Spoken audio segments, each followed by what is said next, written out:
Hello, this is a guy who likes fanfiction and is too lazy to read, so here is Introverted in audio form. Check the description for the links to the author.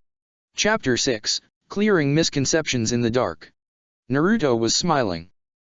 Sakura's eyes looked with a mixture of worry and surprise at the sight of the usually grim-looking blonde boy actually holding a lopsided small smile on his face. She didn't know what to make of it, especially considering they were dealing with garbage disposal. She grabbed her metal-pointed stick and used it to pierce through a few discarded cans, before tossing them in the nearby garbage bin, as she thought about it. Her eyes traveled once more to the blonde boy, appraising and studying him as he seemed completely ignorant of what she was doing. Sakura's eyes then met those of Sai, and she quickly went to look at the ground once more. Sai had known about Naruto being a Jinhuriki since the beginning, and somehow she felt that the death of that civilian hadn't just been something random. The man had talked to her, and someone had killed him for revealing the S-rank secret. Her throat felt parched and constricted as she shuddered. The sun was high in the sky that morning, its rays hitting on them hard. The full might of the summer seemed keen on getting them to kneel and acknowledge the thirst and the need for a good rest. The forehead protector on her head was scorching, and she had taken to moving it to her waist, just like that Ino pig had. It was, in her opinion, the only way to avoid a patch of burned hair. Sai seemed to be keeping his cool. The boy wasn't even sweating as he swept with a broom the various pieces of paper and generic rubble people were so fond on throwing everywhere, but in the trash cans. Nearby, the noises of the children playing intertwined with the soft breeze that every now and then gave the genins respite. Sakura didn't know how to broach the argument that was suddenly at the forefront of her mind, and so as her eyes traveled up to where her sensei was, she found herself biting her lower lip. The man seemed to simply pick up on it, probably her body language, and as such beckoned her closer. "What is it, Sakura?" he asked kindly, his arms crossed in front of his chest.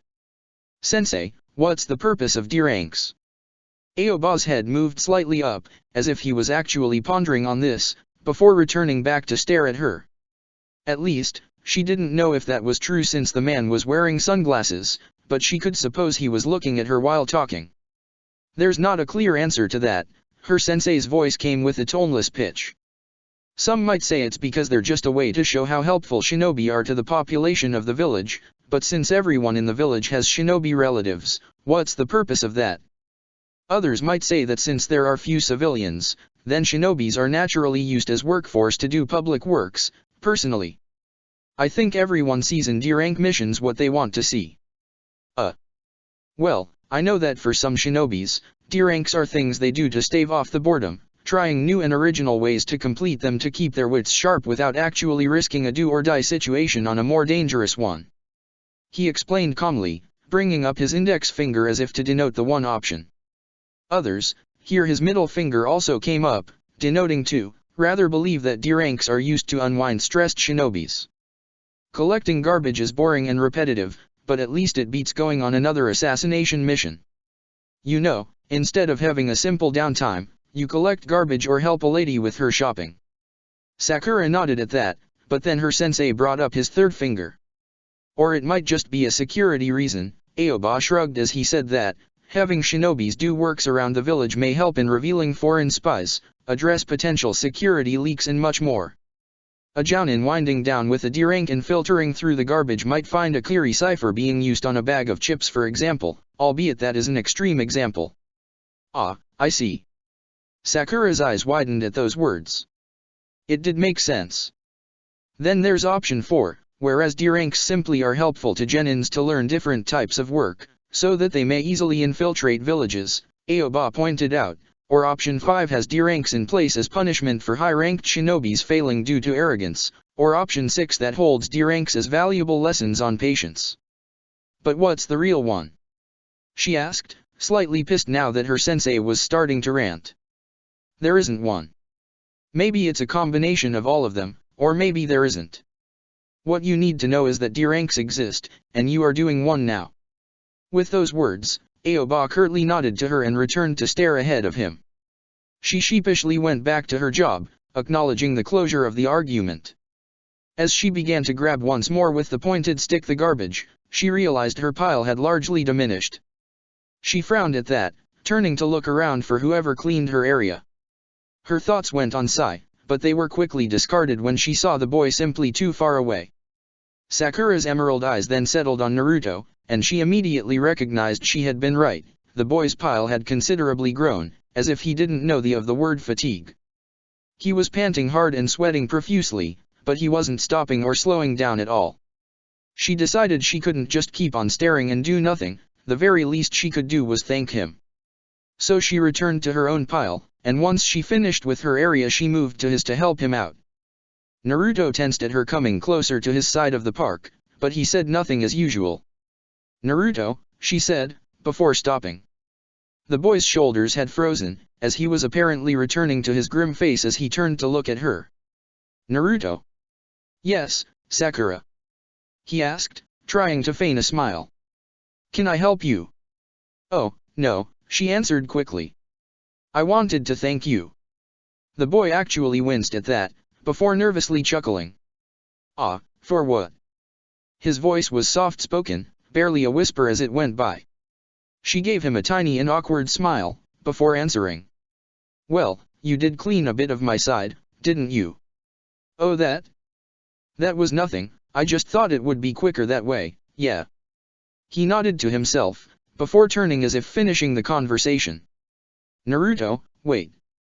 Sakura blurted out, and with those words she realized the boy had actually stilled. The blonde teen turned around, sporting a resigned face. "It's fine. Really, I understand. I'll change teams if that's what you want." She frowned at that, staring incredulously at the boy. "Naruto, why would I want that?" She suddenly huffed, crossing her arms around her chest. "You don't." This time he was the one who was asking her with a surprised face. "Why would I? It's not like there's any reason, isn't there?" He chuckled grimly at her words, shaking his head before answering back. "Well, I'm not as smart as you or Sai. My taijutsu is horrendous and I barely scraped by the exam. I don't have any clan jutsus or stuff like that, and the most I can do is clean the trash quickly." Sakura tried a small sad smile, before shaking her head. "When we had to pass the exam, it was your plan we followed, Naruto.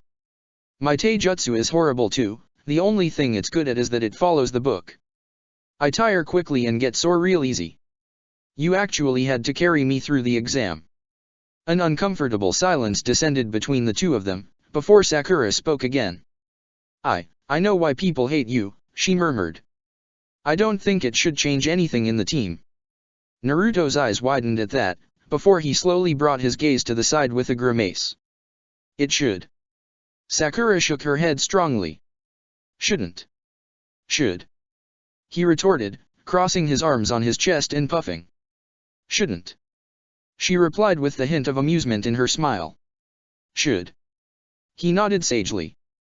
"Should not." "Should too. Dickless and Cherry, the job is done."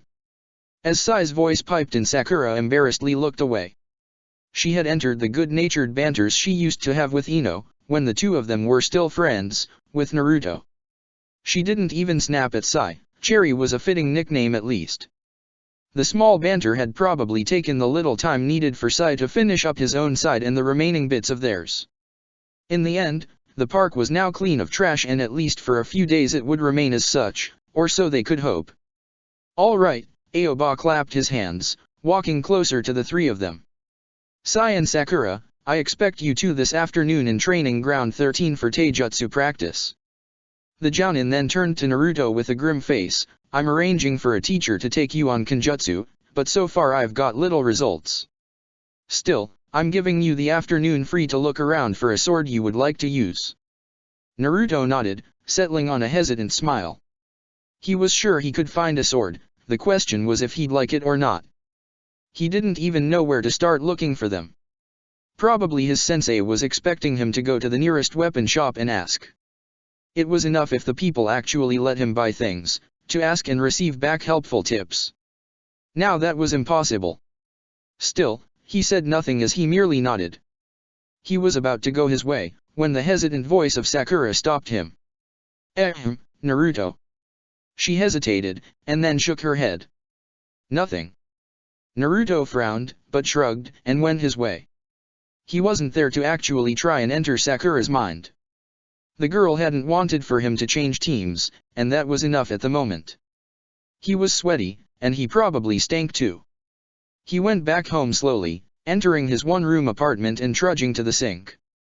The water ran down with a slight stutter, turning brownish from the accumulated rust. A few sputters later and it was clear. He removed his shirt and began to wash himself with the sponge for the dishes, using the liquid soap. Even the water was lukewarm, probably because of the pipes. He had barely finished washing that the water suddenly stopped. He frowned. Turning the tap's knob held no results. He shook his head before looking beneath the sink. The tubes seemed intact. Naruto sighed before opening the fridge and grasping the bottle of water he had put in the night before. He drank from it 3 sips, before closing the tap and then putting the bottle back in place. The fridge was an old model, and while it did keep things cool it didn't produce ice. Not that it would matter if water had been cut off. Still, it hadn't been cut off with him still soaped. He would have had to clean himself with the water in the fridge, and that would have been a startling way to begin the afternoon. He dried himself with a towel, before walking to his dresser to take out some clean clothes. With the heat outside, dark colors were out. So too were light ones since the sun would reflect them or make them shine out. He needed something neutral, and as such went with gray. A gray sleeveless shirt and a pair of beige shorts. He held his wallet in his pouch, and together with his forehead protector he was ready to go outside, face the heat, and find what he had to find. He had the afternoon free. He could go and look for a sword of sorts, or he could stock up on water. The sun's glaring heat brought him to do the latter. The fact he didn't want to talk to someone who might glare at him didn't matter, of course, and as he headed outside, he went for route. It was a bit far from his apartment, and now that he was walking towards it during the day he realized there were quite a few shinobi shops before it. Late at night he hadn't probably seen any of them, but he did kind of want to talk with the old man again. He'd tell him about how Sakura didn't actually hate him for being the Jinhiriki of the Kyuubi. He'd ask him if it was smart to tell Saito then, since maybe the boy wouldn't have a bad reaction. He didn't know when, in the single day he had met the old man, he had started to trust him with his thoughts. What he knew was that it didn't do him any good to keep his thoughts for himself, and sharing them with someone who understood him and could help him was better. The man was a retired shinobi, and the shop did appear to be light-trafficked, so maybe he was just helping him alleviate the boredom. Retired shinobis did get a retirement pension, so the shop was probably a way to pass the time for Shimura-san. He opened the door of the shop and was suddenly inundated with the cold air of the mechanical fan. He gasped and nearly moaned in relief as he closed the door behind him. "This is heaven," he whispered to himself. A chuckle escaped from the counter, where the owner of the shop stood with a small smile. "The miracles of technology, huh?" Danzo remarked, his only eye going from him to the mechanical fan that was settled behind a stack of melting ice.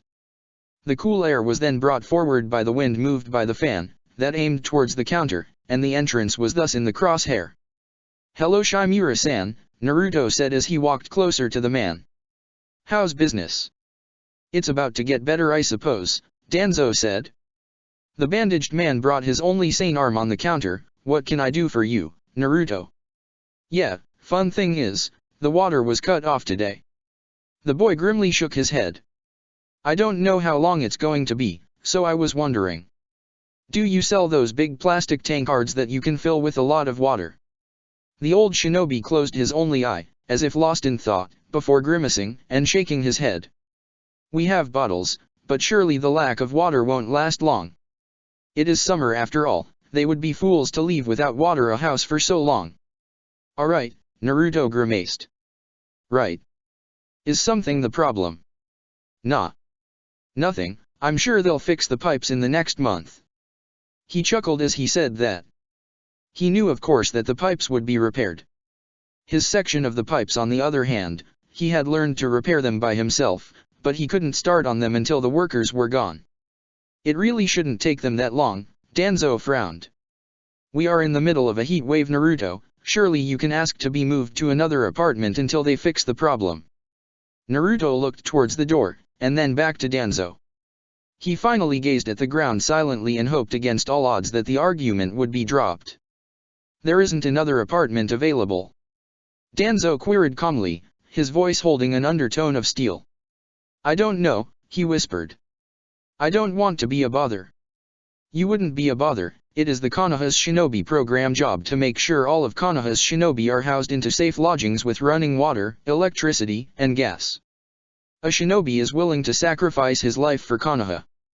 So Konoha should be willing to sacrifice a clerk's time to get you an apartment with running water. The voice of the old man was heated as he spoke, his cane furiously slammed on the ground to better deliver the argument. And if they won't take their time, then I will. The man nodded then to the boy who had frozen in shock from his outburst. Now go and make your plight known, Naruto. If it fails, come back here and I'll deal with it personally. The boy gulped down audibly as he turned to leave, but not before giving one last glance at the old man who was so keen on him being treated right. A single whisper escaped his lips then, so low that he doubted the man had heard, albeit he did twitch his lips as he said it. Thanks. And then Naruto was out of the shop, headed towards the Hokage Tower. Danzo just took a single breath, and his features returned to the usual stone they were meant to be. He slowly walked towards the back room, before opening the secret door and nodding to the operative to take his place. Now the blonde boy would either go and get his apartment changed with one closer to the house of retired shinobi Danzo Shimura, or he would not go and return to him, only to be offered a place to live in the large mansion of retired but rich shinobi Danzo Shimura. Both set of papers were ready. A true shinobi planned for any possibility, accounting all that could happen in his plans. If the boy returned home, without telling him anything, he would make sure electricity to be the next thing cut, soon followed by the gas. He could play the waiting game until the boy went to hunt in the woods, and even if Naruto actually did that, he'd casually meet him and ask him how everything was going. He might even forcefully invite himself in Naruto's apartment to check, and then he would act livid and angry. It was all an act. A snare, a web of lies and deceits to constrict and trap the prey. The resources of Root were fully dedicated on this project. The most important one of all, the Jinhira keys of the village were weapons, but more than weapons they were political tools. A Hokage whose Jinhira key didn't obey his will was useless, and far less considered for the position than one who instead had the container of the demon's aid. He could get Hiruzen to retire and time permitting he could place one of his own shinobis in charge of the village as a figurehead. Like the Yondaime had unknowingly ended up becoming. A few hours later, Danzo was greeted with the presence of Hiruzen walking in his shop. Albeit the Sandaime Hokage's face didn't denote any external emotion, inside the old man was probably whirling with a mixture of barely repressed rage and worry. Danzo simply smiled. Hiruzen, what can I do for you? Cut the chase, Danzo. The Sandaime growled lightly, showing a meager display of the shinobi skills to hold and rein in one's own emotions. What do you think you're doing? Absolutely nothing, I just felt the need to do something during my retirement, can't I? Naruto, Danzo. What are you planning with him? The Hokage muttered, his eyes narrowing even thinner. The boy is just a lost lamb, giving him a purpose in life seems nothing to worry about, the Yami of Shinobi remarked. He is so much similar to the Yondaime, that it's like looking at a ghost, you know. Hiruzen sharply breathed in, before exhaling once. Naruto has suffered enough, Danzo. I hoped for him to have a normal childhood, and yet he didn't have one. I hoped for him to be happy, and yet the most he manages is a bitter smile. Do not toy with me, old friend, because there is always a free grave in Konoha's cemetery. Danzo frowned slightly, before recomposing himself. Death threats, Hiruzen? How the mighty have fallen, the bandaged man commented, before flicking his gaze to the door. Hiruzen tensed slightly, before bringing up a light smile. Well then, Danzo-san, I hope your business stays afloat. Likewise, Hokage-sama, I hope your reign remains peaceful. The door finished creaking open, as Naruto walked in with a perplexed gaze. The blonde boy was looking from the Hokage to Danzo with a mixture of surprise and worry. Danzo placed a smile on his lips as the boy walked back in. Naruto, how did it go? He asked, kindly gazing at the boy with his only eye. They said it won't take much to repair the pipes, Naruto answered back sheepishly, scratching the back of his head. A few hours at most, Shimura-san. Good to know, Danzo acknowledged. And if it takes more, just tell me, and I'll do something about it. Well, Hiruzen had played his card to keep Naruto where he was. Still, the look of regret on the Sandame's face was enough for Danzo to hold a smirk within his mind. It probably was a look of hurt hastily covered up, but not completely. Paperwork calls, Hiruzen sighed, taking out his pipe. Hope to see you again soon, Naruto. The boy just nodded awkwardly, before answering. Yes, Hokage-sama. There was the tiniest bit of pain on the old man's face as he left the root shop, that Danzo had no doubts. Naruto Uzumaki was the Sandame's weakness all right. Yet he knew he had to tread carefully. If there was one thing he knew of Hiruzen, it was that he wasn't an opponent to underestimate. He had expected him to catch up on his plan at least one day earlier, but evidently the workload of the Hokage had made him falter and inattentive.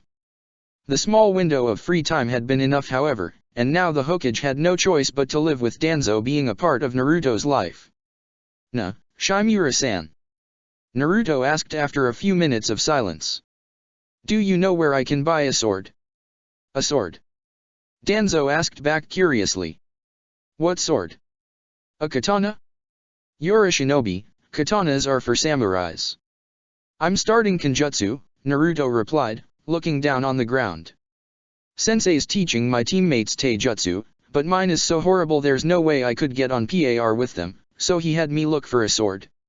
If it's a replacement to taijutsu, it makes sense to have a short blade, like a tanto. Tanto Jitsu is an adequate substitute to taijutsu, albeit a kaiken would work the same way. Danzo's face turned thoughtful for a second, before he eyed carefully the boy. What's a kaiken? Naruto asked perplexed. Aren't swords just that? Swords. Danzo chuckled lightly. If swords were just swords, then tell me, what do you make of the Raijin no Ken? But that's the Nidame Hokage's sword, it is special. Yes it is, but did you know he never used it during most of his missions? As Danzo said that, the boy frowned. Why wouldn't he? The sword was said to be able to splice through mountains. It made the user invincible too. It was noisy and flashy, and it was the reason his hair was always frizzed upwards instead of down like his brother's, Danzo remarked. The Nidame Hokage was far quieter than Hashirama, and he preferred the use of simpler weapons, like the kaiken. What's the kaiken then? Naruto asked, curious as what weapon the second Hokage could prefer. It made some sort of sense, not to use a flashy weapon when doing some missions, but in battle shouldn't the strongest used weapon simply win? It's a dagger, sometimes two-bladed and other times not. It is usually used for ritualistic suicides, but its strength lies in its simplicity. It's nothing more than a blade 8 to 10 inch long. The benefit is that it can be easily used indoors, where a katana or a wakaizushi are instead cumbersome. Danzo then looked down at the boy with an appraising look, before adding. What you need, however, is a Yoroi Toshi. The old man turned around, rummaging beneath the counter until he came out with a black sheath. The dark purple handle of the sword held a small shuriken-shaped symbol, as twin straps seemed knotted together to form a loose circle of cloth that probably made it possible to twirl the weapon. It looked like a tanto 7-inch long, but its blade was probably half an inch thick. Danzo unsheathed it gently and with the utmost care, and as Naruto looked the boy saw that the blade seemed reinforced with linings of steel and iron. It was stockier than a normal tanto, but it did seem as if it was also sturdier than one. The blade is reinforced with chakra metal, to make it easier for the shinobi to use it, Danzo admitted. This blade helped me through quite some tight situations during the war. While running through the earth tunnels of IWA, for example, it excelled in attacking on close quarters and range. It is also known as an armor cutter, because its thickness guarantees it will not snap against enemy armor. Even samurai's plates are easy to pierce with this. Naruto's eyes widened as he admired the craftsmanship. There wasn't a single decorative figure or image, and the handle itself appeared worn out from excessive use. The handle was dark blue when I first wielded it. It became dark purple from the blood of Konoha's enemies that dripped onto it. Naruto winced and gulped down anxiously as he reverently looked at the small sword. It was so small, and yet it had apparently killed a lot, if the deep purple color of the handle was of any indication. In the right hands, any weapon is lethal, Naruto. This sword isn't made for shows of swordsmanship or for complex moves. There is no such thing as special actions or super moves. Danzo's voice lowered itself to a threatening level. I feel the need to retch when I see young shinobi run around screaming their cool moves like that meant something. This blade pierces. This blade stabs. This blade kills. There are not katas or any wish-wash imbecilic idea behind them.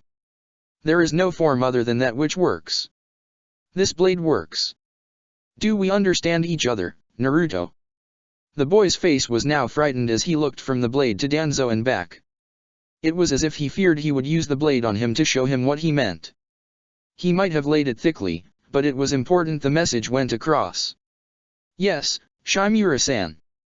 You may call me Shimura-sensei, Naruto, Danzo replied calmly as he sheathed the blade again, before pushing it forward to where Naruto was looking now with his mouth hanging open. Tell your Jounin-sensei that I will teach you Kenjutsu. I do not believe he will have anything to say against it. How, but, the sword is. As Naruto spluttered, Danzo merely put up a light grin. Listen to me, Naruto, I have no children, and these wounds prevented me from becoming an active shinobi sensei, but that doesn't mean I cannot teach someone else. If by teaching you, my legacy will continue on the world, then so be it. Who better than you after all? You sacrificed your childhood, hated by all, and yet you still continue to fight to become a worthy shinobi of Konoha. I sacrificed my body for the will of Konoha, and here I am, ready to pass down my knowledge to the next generation, albeit I probably skipped someone to reach to you. Danzo's eye settled on Naruto one last time, and he saw the tears leaking down from the boy's face. Had he really overwhelmed the boy with such words? He stood up and then, with his only working hand at least publicly he patted the boy's head, ruffling his hair. And as the boy cried Danzo smiled to himself. The Jinhuriki was his to train and mold now. Sakura woke up the next day expecting another easy D rank. She hadn't expected to have her road outside stopped by her mother and father however, and that brought her to pause and look at the two of them with curiosity. Her parents usually were out of the house since the early hours of the day, so for them to have remained beyond normal and actually waiting for her was something surprising. Sakura, her father began with his usual comical voice. We have to talk. Dad. Sakura dear, could you please listen to us carefully? Her mother said, worry clearly showing on her face. Mom, you're scaring me. The pink-haired girl whispered, as her gaze fell on her parents. We decided you could go to the academy and become a kunoichi, Sakura, because we trusted you to be serious about this. Her father said, his gaze turning hard and his arms crossed around his chest. We expected you to be the best, and only if you were the best we would have allowed you to continue. You were always first in class, and that was enough. Her mother spoke afterwards, her eyes traveling up and down her, as if she was some sort of slab of meat for the butcher. But now? Now you dare not to tell us you've been teammates with the Kyuubi? That is something we can't tolerate, Sakura. Her father yelled, pointing his finger at her. Your grandparents died because of that beast. And you dare talk to him? Have you no shame, child? Maybe he's corrupting you, her mother whispered. Maybe you're being tainted. We should have you cleansed I suppose. Fire should work. She didn't know when the entranceway morphed into a bundle of chains, constricting her as she was pushed forward by her parents against the open oven of her father's bakery. No. Please it's not. And then she screamed herself awake, the sheets of her bed on the floor as she looked around fretfully. Her breathing was ragged, but as her eyes finally adjusted to the light around her, she took a deep calming breath. It had been a nightmare. Her parents were always out for work early with her father's bakery, so she had yet to tell either of them of her teammates or team number. Their usual mean of communication was through post-its attached to the fridge with magnets. She shook her head as the last remnants of sleep departed her, clearing her head. Really, throwing her in an oven? Fire purifying her? What had she eaten the night before? Oh right, she hadn't. She was fastening to get slim enough for Sasuke. Her stomach grumbled, as she held her arms around it. She clenched her teeth as she showered and dressed up, before settling an eye on the kitchen. Of course there was the bread of the day before waiting for her. She grumbled as she took it and placed it in her backpack. She could give this to the birds of the park, if they passed by there, and if they didn't then she'd grab a few handful with water when she became hungrier. She slipped in her shinobi sandals, and then walked outside. The village was as peaceful as ever as she began her stroll towards the Hokage Tower. As she went by and waved to the various friends of her family and her along the road, she couldn't help but wonder why she hadn't gathered enough courage to ask Naruto the question that plagued her mind. What is it like to have the Kyuubi sealed into you? The question was a bit insensitive, but she was honestly curious. The Kyuubi had been as big as a mountain, and extremely powerful. The Yondaime Hokage had died to seal him, and that man had literally torn apart a battlefield against the Uegakuer forces in less than a second. It was as she neared the entrance to the tower, that she realized she had been early. Sai was nowhere to be seen, and neither was their sensei. The nightmare had probably given her a false sense of time, and she hadn't bothered to check the clock. She plopped down on the bench near the door, her gaze up to stare at the white clouds lazily going around, when a startled "oh" caught her attention. She turned to her side and widened her eyes slightly. Naruto had apparently been sitting on the bench since the beginning, but she hadn't bothered to check on him for a simple reason. His blonde hair, the sun-kissed blonde hair that so easily identified him as her teammate, was gone. Black replaced it. Just as black was the sheath of the sword he seemed to be carrying on his side. Naruto. Sakura. Your hair is. Dyed it. His reply was curt, and filled with embarrassment. Black is easier to hide in shadows, blonde just glints. Ah, she meekly nodded. Her gaze went to her own hair. Her long, bright pink hair, could she do the same actually? Ino had blonde hair, and she hadn't dyed it at all, so why would she do the same? And Sasuke hated girls with raven hair, he had told so the unfortunate bitch who had tried to color her hair as a future Mrs. Uchiha. Listen Naruto, she said after a moment, can I ask you a question? He frowned, but nodded a moment later. She was about to ask him of the Kyuubi, when she stilled with her mouth half open. She couldn't ask that in public, what if somebody heard and then killed her because of it? What is it like to have no parents? She blurted out and mentally decided that bashing her own head against the wall would be mild, in comparison to the look of hurt Naruto was currently displaying to her. Yet the boy smiled hesitantly to her, a smile that looked more a mixture of pain and grimace than an actual smile. A smile that actually made her twist her insides as she realized just what utter idiocy she had asked. I live on, the boy whispered, before averting his gaze. I'm sorry. She blurted out a moment after. I didn't mean to. Can we talk about something else, please? He whispered back, his voice cracking. Sakura's face displayed her misery, as she felt wretched for what she had done. Instead of talking about something else however, they both lapsed into silence, with only the light summer breeze to make a noise around them. Really, what a great teammate she was. No wonder her sensei had wanted to fail her. With that in her mind, she didn't notice the shadow looming over her until a moment too late, when a haughty voice began to speak. My! If it isn't the big forehead. And with those words, Sakura's attention snapped up to stare at Ami looking down on her, flanked by both Sasuke and Kiba. Sakura mentally groaned. What else could go wrong that day? Chapter 7, Finding the Darkness in the Smiles. Ami felt good in putting Sakura down to her place in the ground. She was the one who had been chosen to go with Sasuke-kun's team, and she was the one who got him most of the day. The only things Sakura had were the nearly dead last and some freak guy she hadn't even heard about. Plus they had been Team 13, didn't they know that said team had never passed once in the last years? That was the team for the failures, the not dead last but average civilian folks who would end up being sent back home or to repeat the academy. She smirked as she saw the girl wince. It felt good to prove one's own superiority against another. Sasuke, a dark-haired boy, spoke next to the pink-haired girl, acknowledging her Sasuke-kun with a light nod. Naruto, Sasuke answered back with his usual, very cool of course, dark and throaty tone. She narrowed her eyes at that. Sasuke never talked to her and had yet to even say her name.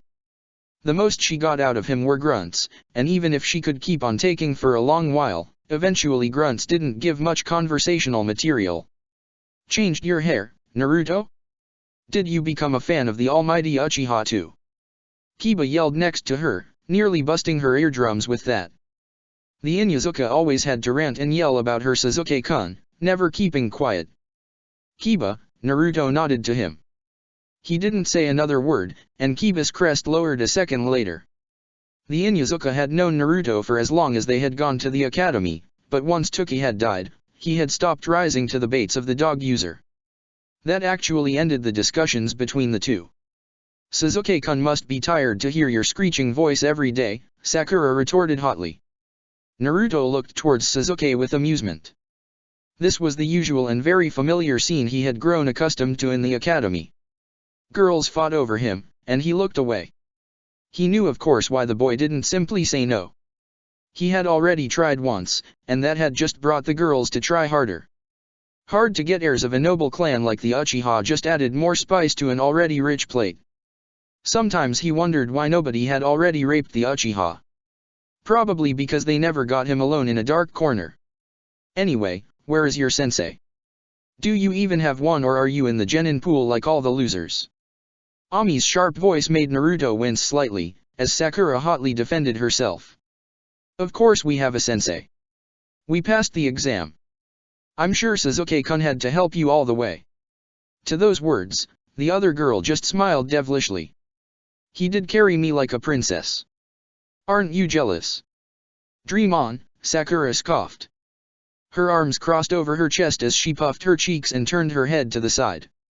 Dickless, Cherry, you are early. Sai's voice droned in, as the raven-haired and pale boy appeared from a nearby street. Kiba guffawed at the nickname. Dickless? Naruto, really? It's a nickname like any other, he shrugged. I had worse. The two girls kept on their bickering for a few more minutes, before silence finally descended once more between the two groups. What was your test? Naruto finally asked, looking at Sasuke. The other boy looked back at him, before replying. We had to get 2 bells from our sensei. Kiba's eyes actually widened. The prick answered to what Naruto was asking. What the hell? He had tried for days, and all he had gotten was just words like dog breath or waste of space and similar. It had to be some sort of brood bond. As long as you brooded, you could talk to one another with ease. What the foo? Kiba. Language in front of a lady. Ami chided the Inyazuka, who just winced slightly. You. Sasuke asked back, his thoughts held to himself. He didn't dislike the blonde raven actually now. The first years of academy, the boy had been a nuisance, a troublemaker, and frankly he had been something of a dope. One day then, it had all changed. He had been absent for a week, and the day he had come back to class he had practically missed him. Hadn't it been for Iruka-sensei calling his name, he would never have compared the dull-colored boy that was sitting in the back rows with the same Naruto Uzumaki of the week before. That had interested him long enough to see his eyes, and he knew that gaze. He had known that gaze for a long time, always looking back at him in the mirror. It was the same pain as him. The boy had lost somebody dear to him, and he had known that. He barely felt it, but with his silence and his keen desire to work there had been some sort of kinship, if such could be the word. He hadn't approached him, and he hadn't approached back. There had just been an understanding somewhere along the years. That understanding had morphed in, if not respect, at least not annoyance. Infiltration of bandit camp and retrieval of fake wounded sensei, Naruto droned, his eyes glazing over. After leaving us in the middle of nowhere. Killed anyone? Sasuke asked, and in that moment a look of hurt did not pass by unnoticed on the once blonde boy. I thought I had, his whisper was barely hearable by the Uchiha, but he did hear it nevertheless. Just like the gulped-down anxiousness of the Uzumaki. He didn't pry anymore. He knew when an argument was a sore topic, differently from the Inyazuka who seemed to be intent on plowing through. It was the hurt look on the pink-haired banshee. Was it Sakura her name? That made Sasuke perplexed. Hadn't he told his teammates? He probably hadn't, judging by how stricken the girl looked. Naruto just winced slightly, his eyes upwards now to stare at the clouds. He didn't even know why he had told Sasuke. Probably because the boy knew to keep quiet? Yet he had told within the earshot of the others, and frankly, he didn't like it one bit. He had felt it so real. the coppery scent of blood as his kunai sliced through the throat of the bandit. It had been an accident. He had infiltrated from the side of the camp. The bandit had been just there, beneath him. He hadn't had much of a choice. He had swallowed his anxiety and stress, and then he had silently made his way down. He had the signs of the handle of the kunai on his hand. By the time he was close enough to whip the ninja wire around the man's throat and constrict it, he had pulled him down and then pierced with his kunai the man's throat. Blood had gushed out, literally drenching him in the crimson liquid. He had felt it. He had smelled the liquid that tasted like copper and had seen the corpse lose control of its bowels. He had seen it all and he had felt the need to retch. He hadn't. He had taken the wire back and he had moved on, feeling dirty for all the blood sprayed on him. He had settled the wire, the explosive tags, and the smoke bombs that Sai somehow had in his backpack. He had generated enough chaos to attract most of the camp, and just like that he had managed the most difficult part of the ploy. Sakura couldn't see him act, since there was the large wooden barrack between her point of lookout and his. He could have died any moment, or so he had believed at the time, and that had actually brought him to slice that throat. It had been ruthless. He had dreamed of it for nights, even when he kept repeating to himself that it had all been a dream. He didn't know how to work his mess out, because really, how could he go to the Hokage and tell him? Tell him he didn't want to be a ninja at all? He didn't want to kill, he didn't want to die. It wasn't cowardice, just, why did he have to defend the people of Konoha, when they had rather a bad word for him than a good one? Why did he have to bleed for them, when all he got were stares and glares? He was the Jinhiriki of the Kyuubi, he had the demon beast sealed within him. Couldn't they just give him a stipend for being a jailer and let him be? He couldn't enter the civilian life, people would just never give him a chance. He was a shinobi to pay his bills and food, and now he had people who actually wanted to teach him. He had cried of joy when Danzo had helped him. The old man was probably one of the few who knew and didn't resent him. The bandaged shinobi had even offered to teach him, of all people, about kenjutsu. He was going to learn from a retired shinobi who had fought in the war, and the man had entrusted him with his own sword. How could he just go and say he didn't want that? He couldn't. He would have liked to, but he could not. People had expectations for him, and he had to satisfy them. He didn't have much of a choice on the matter. With his luck, even if he did try to make a runner, someone would find him the split second he took a step outside the village. He sighed in relief at the sight of their sensei arriving, preventing any type of inquisition on his feelings. The man was honest at least. He didn't know whether he hated him or not, but one thing he was happy about was the honesty he held. Aoba-sensei didn't lie, or if he did, he hid it well. You three waiting for Kakashi?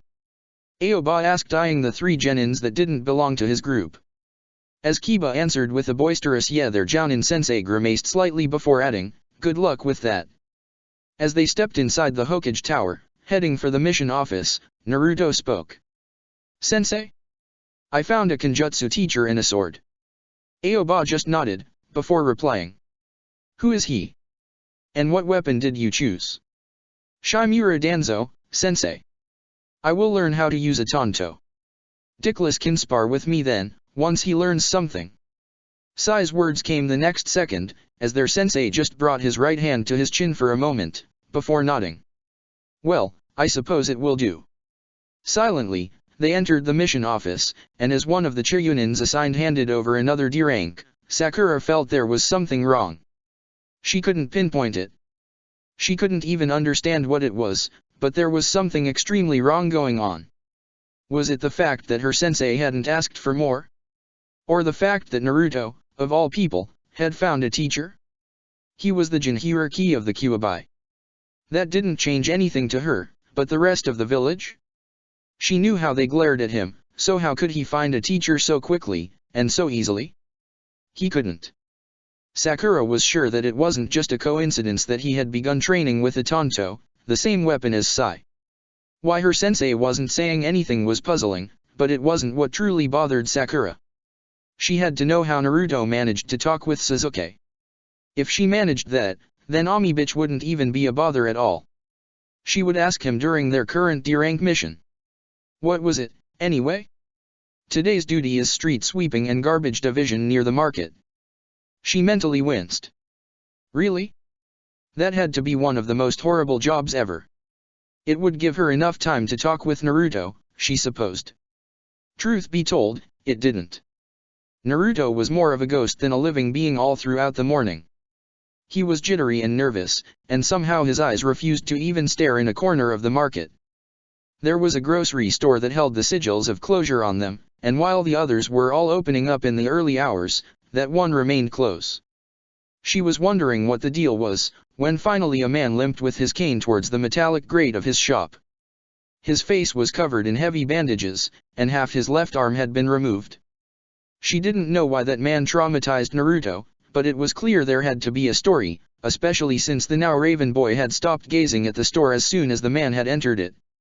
Naruto held a mystery, and she was going to find out what it was. Once she did, she'd hopefully find out what had he able to speak with Sasuke-kun.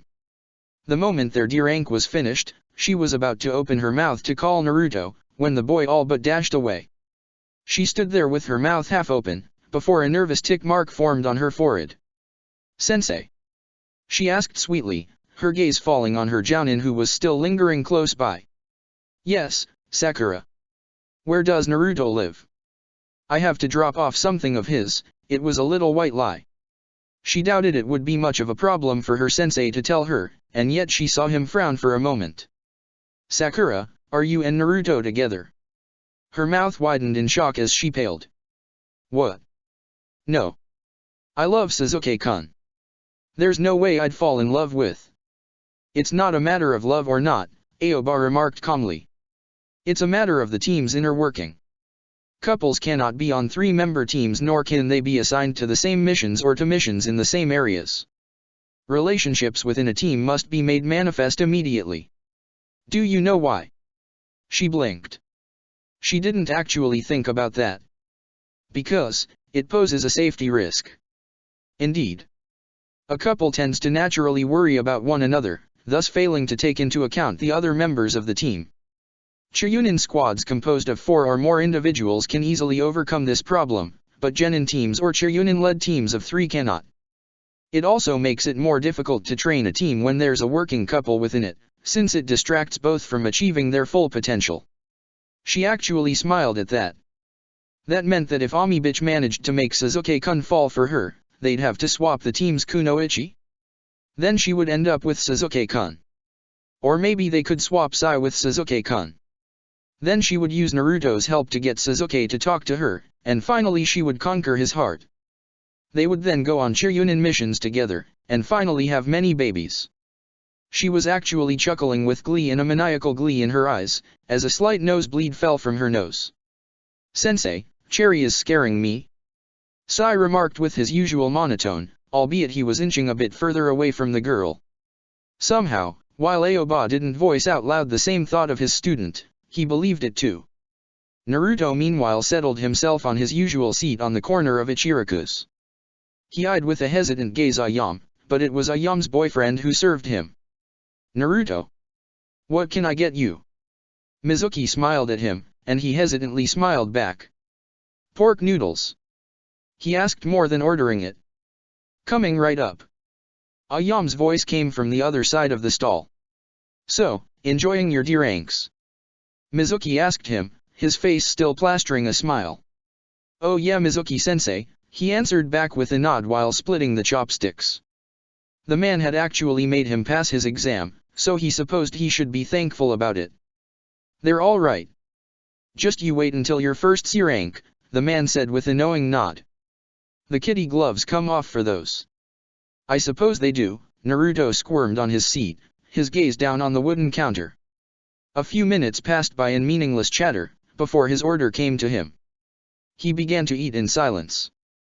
The taste of the pork buns was slightly spicy, as if somebody had placed something else on it rather than just pork. The noodles tasted a bit thickly too, but maybe it was just the type of plate? He drank from the provided bottle of water, and frowned for a second. It had probably been poorly washed since it still tasted of the cleaning soap. He didn't bother with asking another. The spiciness was burning away at his tongue already, and with that there was no way he would keep on tasting the water any differently. He paid after his meal and began to walk away, feeling slightly unsatisfied but not wanting to linger any longer. He hated going around the civilian sector, and that morning reminded him too much of that night. It was meant to be a harmless prank. Why did he have to play pranks? They hurt people. No wonder people hated him. If only he could go back and change. But he couldn't, and so he had no choice but to go forth with what he had. He missed a step and stuttered along the road, holding his stomach a second later. He felt woozy and cold, yet at the same time his throat was parched and his eyes dry. He blinked, realizing he was losing focus of the road ahead of him. There was a bench nearby. He could lie down in there, just for a minute. Maybe it would be just a minute.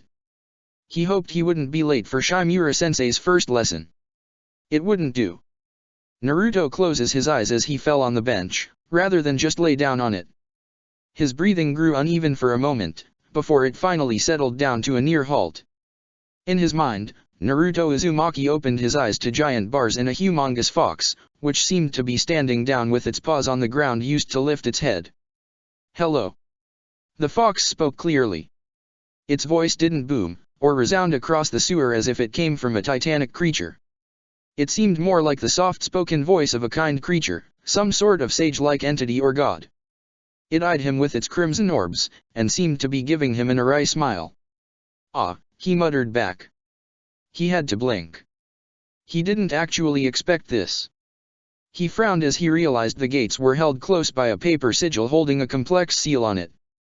"You're the Kyuubi." "My name is Kurama," the fox spoke calmly. "And yes, I do have 9 tails." Naruto blinked again. "Are you surprised?" the fox asked. "Did you not come here to meet me?" "Well, no," Naruto frowned. "You didn't call me here?" "I felt like hell before, but now I feel fine." The boy opened and closed his right hand, while staring at it. Puzzlement was clearly etched on his face. "We are in your mind," Kurama said. "Here, nothing can hurt you, except memories." Naruto winced, but then settled for looking around. "Why is it a sewer?" "It is dark, cramped, and easily forgotten," the fox replied. "And the fact that I may know fire affinity might have contributed to this. Earth and water are both strong against my element. The 4th Hokage did all this in my mind." "No, he didn't," Kurama chuckled. "The Shinigami did, and in exchange the Hokage is forced to battle for all eternity my yin half." Naruto grimaced, before finally settling his eyes once more on the fox. "You don't seem evil." "I never said I was, did I?" Kurama moved its head to the side, "but sometimes, intentions are misinterpreted." "What do you mean with that?" "I can sense evil intent wherever it is," the fox murmured. "I know where evil gathers and lurks. So I drift towards it in an effort to battle it. However, to the outsider, I am just a giant monster who relishes in destroying cities and villages, no matter the coves of evil that lurk within them, and when I try and talk then they attack me first." The fox shook its head, one of its paws scratching the back of her ear like a dog would. "You are the first who let me talk this much, and for that, I thank you." "What do you mean?" The fox looked at him with curiosity. "You were not told." "Told what?" "Your mother didn't tell you anything." My mother's dead," Naruto whispered, his eyes down on the water surface. "Ah, I see." The Kyuubi actually nodded slowly, before adding. "Would you like to meet your father, then?" Naruto's eyes widened at that. "I said, would you like to meet your father, then?" "My father's dead?" he hotly exclaimed. "There's no way I could meet him without dying." "Normally that would be the case," the Kyuubi acknowledged. Somehow, Naruto couldn't see the giant fox as something hostile. Maybe it was just the complete look of disinterest, or maybe it was the fact that its voice seemed more old than menacing, or maybe it was just a combination of all of it, but the Kyuubi didn't look at all how he had been portrayed. But he placed a counter seal, right on the seal. The fox wistfully replied, its snout pointed towards it. "You don't have to take my words at face value. Study the seal carefully and then see if these symbols here are for a counter. If they are, I told you the truth. Trying to remove the seal will free a chakra transposition of your father, who apparently wanted to tell you something in the event I was about to break free. Why are you telling me this? Naruto finally whispered.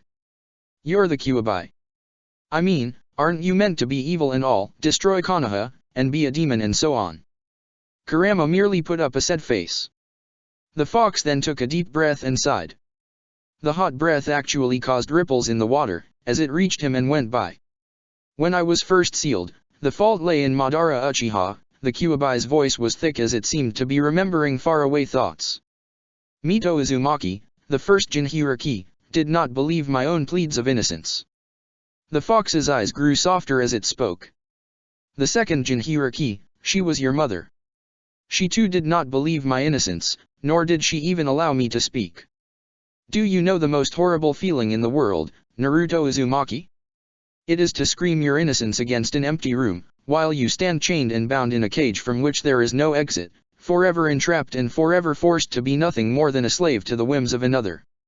Would you know how that feels, Naruto? It feels like hell. I will forever remember the words of those two.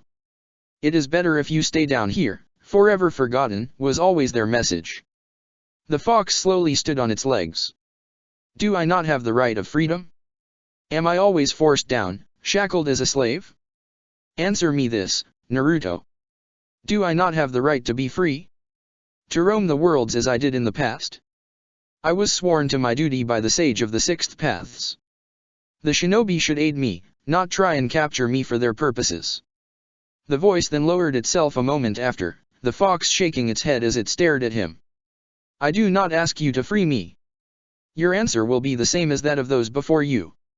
I cannot. The village needs you, or your power will only bring hatred in the world, or, with you at bay, no war will ever be unleashed.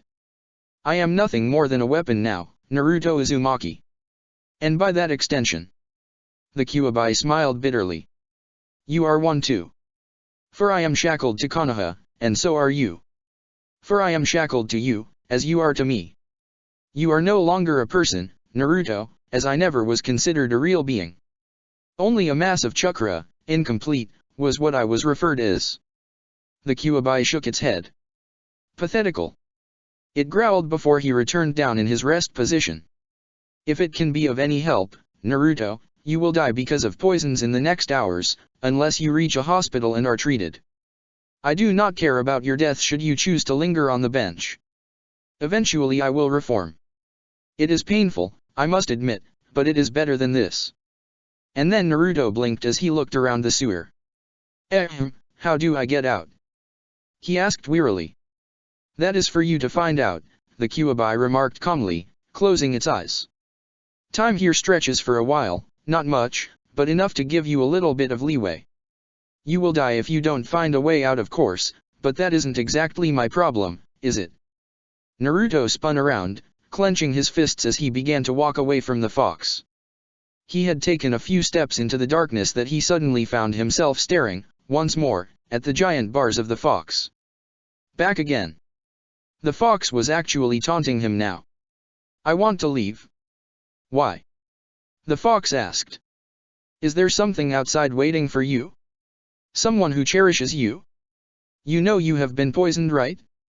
You ate in only one place today, the Kyuubi was snickering as it spoke. Ah, the wonders of human malice.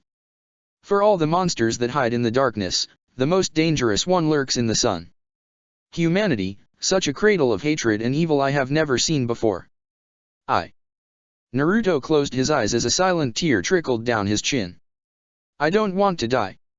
Why not? I want to live. Why? Because I want to. He screamed hotly at the fox. I want to eat ramen. I want to make friends. I want to fall in love. I want to laugh and to smile. And will you obtain this in Konoha? The fox asked him, a small smile settling on its giant lips. I don't know. Naruto screamed, I only know I don't want to die yet. Things are getting better. Shimura-san is teaching me, Sai doesn't hate me and neither does Sakura. I can work with them, we can be a team. Oh. The Kyuubi chuckled. Are those bonds you are thinking of, or shackles and chains? Do they clink as you look at them? Remember my words, Naruto Uzumaki. One day, you will wake up and see the truth as I see it. That day, you will realize that my words are the only truth in the world. That moment, that precise instant, you will come to me again and you will ask me set me free and I will answer you, rest assured, that to set you free you will have to pay me. Then the Kyuubi turned around, curling into itself as its 9 giant tails surrounded him. Finally, it closed its eyes. The next instant, Naruto was assaulted by pain as his entire body was racked by the poisons he had ingested. He tumbled out of the bench and on the ground, before a vile feeling settled on the back of his throat. He retched out in the corner of the bench, throwing out the sickening remains of his lunch as his stomach's spasms made him wince. The pain reached him as pinpricks piercing through his skin to unload molten metal within. He was shuddering as he barely got to his feet. He wasn't that far from the hospital, he could make it. He trembled slightly as he took a few more steps, before finally falling down face first on the ground. The moment he opened his eyes again, he was in the hospital room. He turned his head to the side, holding down his throat a moan of pain for his stiff neck. There was no one in the white-walled room. He turned his gaze again towards the ceiling, and then began to count the cracks. He felt as if somebody had pounded his head with a sledgehammer, but the feeling of vomit on his tongue was an all-too-clear sensation for him. He understood what had happened then, he just didn't want to believe it. Had Ayam poisoned him? Was that it? Did the price he paid regularly not amount to enough? Was his life what the girl wanted? He clenched his fists against the sheets of the bed. He couldn't believe that. He didn't want to believe that. He groaned as he tried to lick his lips back into some sort of wetness. He felt thirsty, and at the same time bloated. Naruto, it was his name. He blinked as he tried to focus on who was the blurry figure next to him. It was dressed in white and red, so either it was a priestess, or it was the Hokage. Hokage-sama. He hesitantly said, his voice coming out coarse and throaty. Who poisoned you? It wasn't a, how are you feeling, or similar health-related question. It was a honest, angry, question that demanded answering. Naruto, for all the pain he felt in that moment, didn't want to answer that question. What need was there to answer? It wasn't as if there was proof, and Ayam had been kind to him. If she had changed recently, who was he to deny her the justice she deserved? It had been his fault all along. Don't know. You ate at Ichiraku's for lunch, the Hokage commented. Soon afterwards you fell ill after resting on a bench for a while. Naruto winced. Of course there probably was some sort of shinobi assigned to keep an eye out on him. It was the only thing that made sense of the entire ordeal. Who poisoned you, Naruto? If you already know, why are you asking? He mumbled calmly, closing his eyes. I did not wish to inflict more pain on you, Naruto. The man spoke with a tired voice, a loud sigh escaping the shinobi's lips. But if there is no doubt, I will have Ayam checked by Yamanaka-san. And then the Hokage left, because in the hospital bed, tears were slowly falling down Naruto's face. And the Kyuubi, deep within his seal, just softly chuckled as he swished his tails around. Freedom would be his, and when that time would come, revenge, sweet revenge, would be ripe for plucking. Chapter 8, The Training of Souls. Naruto felt the burning of his muscles disappear after a few minutes, but as he cradled his right knee in an effort to stretch, he couldn't help but wonder just why they had deemed Shimura-san unfit for battle. The old cane-walking shinobi was a strict instructor. Since he hadn't been present the day before, even with a perfectly valid excuse, the man had doubled his hours of training. He was still nursing his tender legs when the snappish voice of the man came to his ears. Stand up, Naruto. He gritted his teeth, but complied. The pain was already gone, much to his surprise. He had expected to still feel it coursing through him, making him wobble or limp his way through the empty training ground. It wasn't meant to be that way apparently. Another run around the grounds. He knew that sometimes teachers gave strange instructions to their pupils, for some sort of secret or hidden purpose. As Naruto began to run, he thanked his lucky star that his Kenjutsu teacher wasn't like that at all. Danzo explained why he gave him his exercise, rather than letting him figure it out on his own. The purpose of the exercise is to train with repeated motions the individual. No thinking is involved in doing squats, running around a field or lifting weights. Occupying time thinking why they are done is just a waste. Acknowledging their long and short-term benefits immediately is a key strategy to continuing them with determination. The man's reasoning was probably sound, but he wasn't going to ponder on it. He had been tasked with running, and so he ran. He had yet to touch the blade, but strangely it wasn't frustrating him at all. If anything, it relieved him. He knew that someone else would probably already be whining about how they should be fighting with swords, rather than run around in circles, but he trusted his sensei. How long does a battle between shinobi last, Naruto? Shimura asked as he passed by him during his lap. A good shinobi makes it last less than the blink of an eye, Shimura-sensei. Textbook answer, but the truth. Naruto bit his lip, trying to come up with an answer. When he failed, Shimura merely frowned for a split second, before answering. Good shinobi do not battle. They murder. They kill. They steal. Never should a good shinobi be seen as he kills. To engage battle in the front line is to not be a good shinobi. Samurais fight battles. Shinobi kill and murder. Through clenched teeth Danzo spoke out the truths that all of his root members learned by heart. A root member lived in the darkness, grew in the darkness and fought in the darkness. Their corpses littered the sewers, not the ground. Their faces gazed at the earth, not at the sky. Do you understand, Naruto? Yes, the boy replied. He was hesitant in saying that, and that much Danzo accepted. If he had been too eager, then the man would have known the message hadn't stuck. To send the boy outside of the village on any C rank was foolish and suicidal as he was in that moment. He could see the way the boy moved, the speed he attained and the way his eyes seemed to travel rather than remain on their objective. His hand slightly tightened against his cane. If he had the power to do as he saw fit, he would deprogram the boy and reprogram him. He would break and close all of his tenketsu points, before reopening them after he learned how to crawl like a baby. Everything in the boy screamed self-taught or wrongly learned. He didn't know whether to try and see what his jutsu repertoire was, but frankly if it was as pitiful as this. And this was the Jinhiriki, the weapon of Konoha, the supreme fighter that should be able to tide over a battlefield, no matter where he went. He wasn't complaining that the boy held a childhood. He was complaining that Hiruzen didn't keep a tighter watch over him. To Hiruzen, the boy had been poisoned by a Yamichiraku, and the girl was awaiting trial and sentence in prison. To him, the Chiryunin Mizuki, spy of Orochimaru, had been trying and failing in poisoning Naruto for at least a couple of months. Whereas Hiruzen saw kindness in the Chiryunin's eyes for helping out a fellow orphan graduate, Danzo saw the truth. The man wanted the Jinhiriki outside, so that another team could extract him should he fail to kill him. The boy was foolish, and had no awareness of that which surrounded him. Had he been half the shinobi he was expected to be, he would have realized his food was poisoned. Yet the Kyuubi was apparently good at something, if it kept all but the most powerful poisons ineffective. He would teach a lesson to Naruto soon, the moment Ayam would be sentenced to prison. He would teach him never to trust easily again. He was a shinobi, he was meant to be with shinobi. The boy was compliable and eager to please, that much hadn't changed. If anything, the loss of the civilian girl had increased his desire to be with others.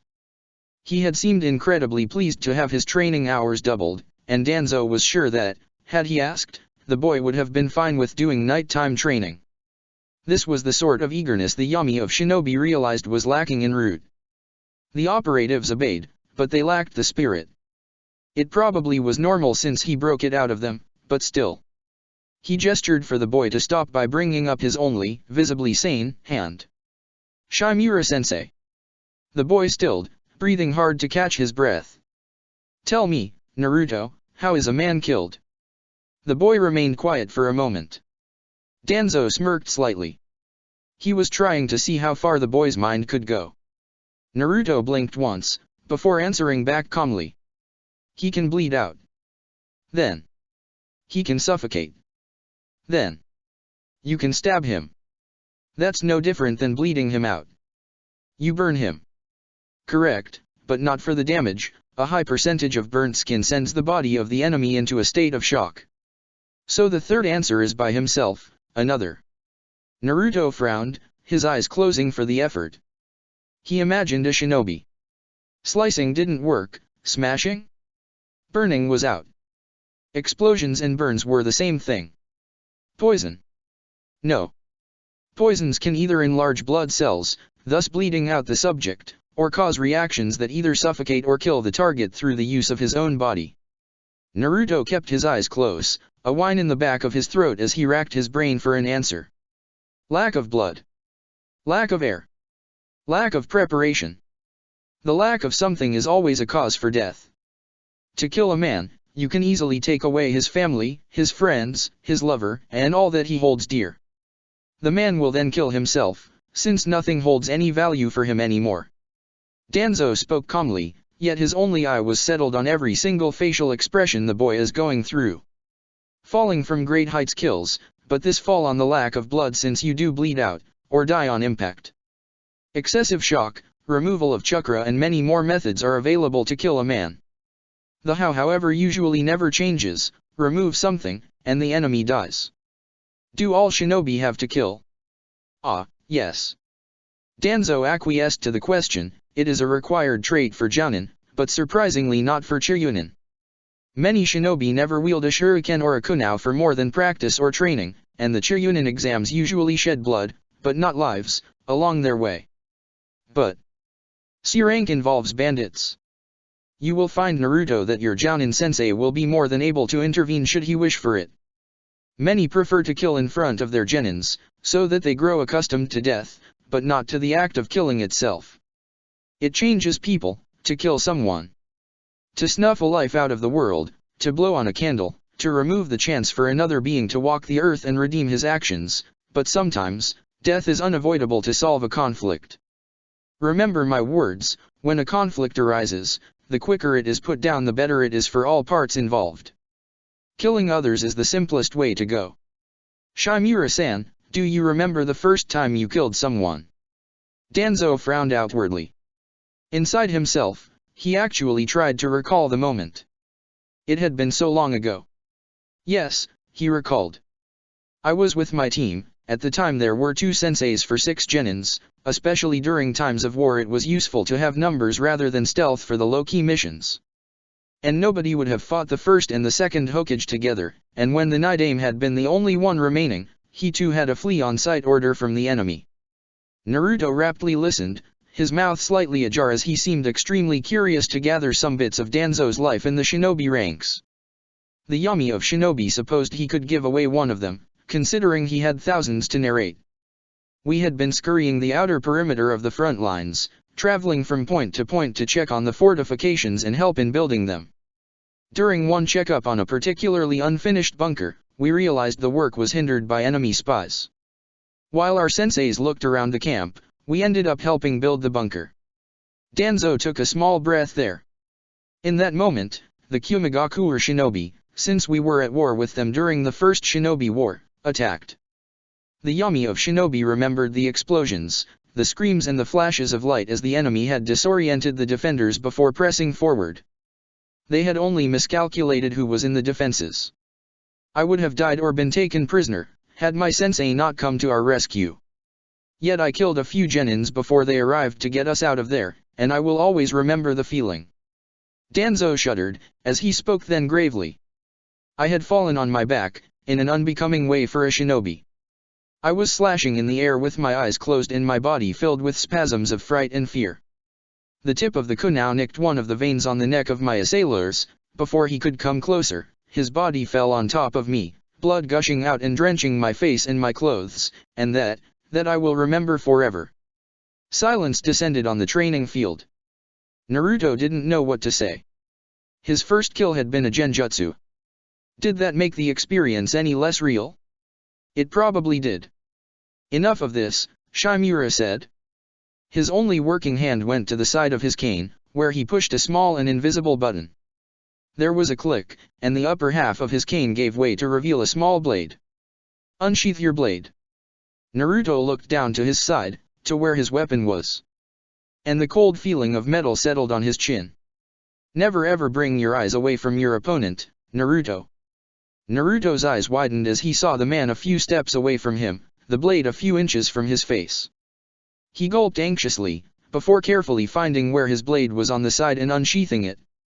The position of the blade on your body must be determined on the style you wish to use, Danzo remarked.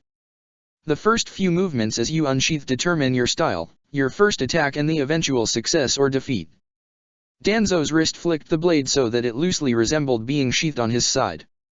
He slowly swept it in front of him, changing the position with his wrist.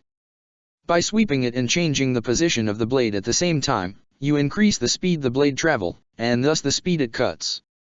However, even if you do wound your opponent, a swipe is far less deep than a stab. With that tanto, it is all about stabbing. To reiterate the argument, he moved the blade as if it was sheathed on his right side, rather than his left. He quickly flicked the sword with a wrist movement, and then pushed forward. Naruto blinked at the speed. If the blade had been charged with wind chakra, you would have died, Danzo calmly remarked.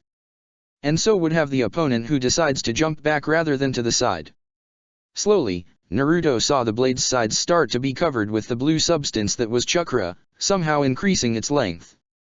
Raw chakra does not grant cutting power, Danzo seemed actually affronted by such a thing. It is wasteful, and the most you can obtain is, after long refinement, a slightly better blade than normal. Even with a fully fledged chakra blade, which is ordnance for any Jounin-level shinobi of Konoha, the benefits are far, far lower than expected. No chakra in the blade then. I did not say that. Danzo's sword slowly began to make a grinding noise, as the blue chakra was slowly but surely changed to a near-transparent azure one. This is wind chakra. Danzo flicked his wrist to the side, and the blade swept an arc that created a gash in the ground. And wind chakra cuts.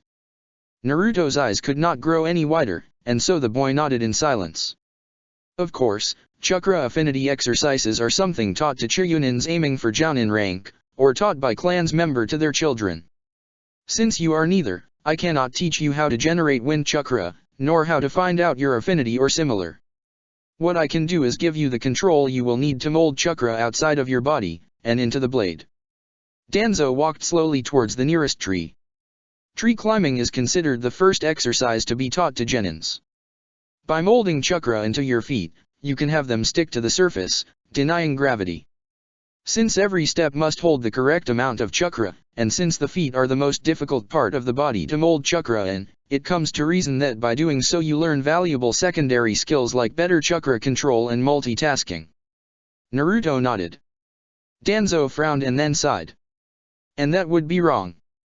The blonde-haired boy blinked, as Danzo merely held his working hand open, its palm touching the bark of the tree.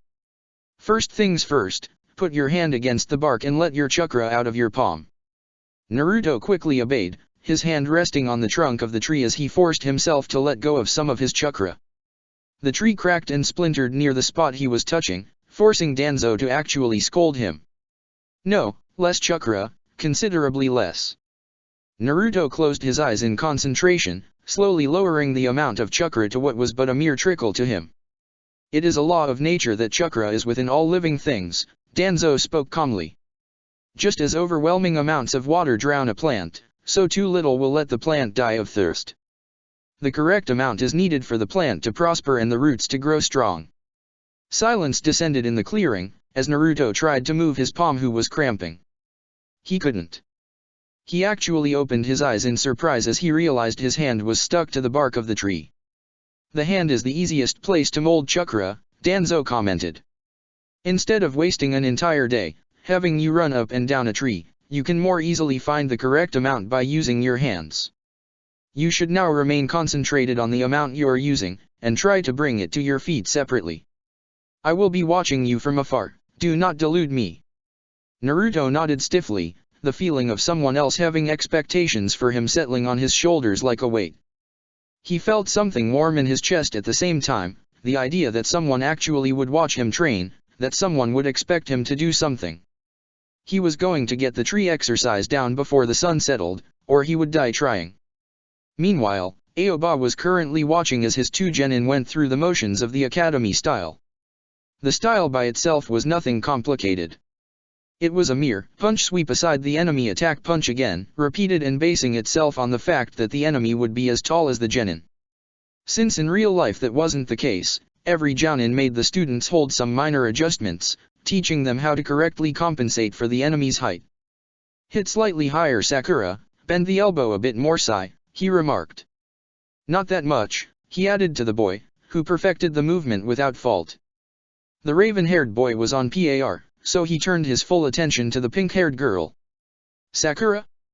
You're already short on breath. And no, sensei. You remember my words on shortcomings and honesty. The girl slumped down her shoulders, before shakily nodding. Yes, sensei, I'm tired. Are your muscles aching? Yeah, like hell. Aoba turned thoughtful for a moment, before checking the sky and then the girl once more. Did you eat lunch? Yes. And what exactly did you eat? The girl's gaze fell on the ground, as her arms clasped around herself in the usual position of someone who was trying to protect himself from harsh incoming words. Bamboo leaves, she mumbled. And the fact that nothing else came out made him sigh. How was it possible that some girls had the mental fortitude to survive the pain of hunger, and yet couldn't muster enough self-worth to understand that dieting didn't mean dying? Sigh. Could you please start running laps around the training ground? Yes, sensei. At least the boy understood, since he began running without hesitation. More likely he was simply uncaring of the entire situation, rather than interested in it. Sakura, he began. How long have you been deciding what to eat?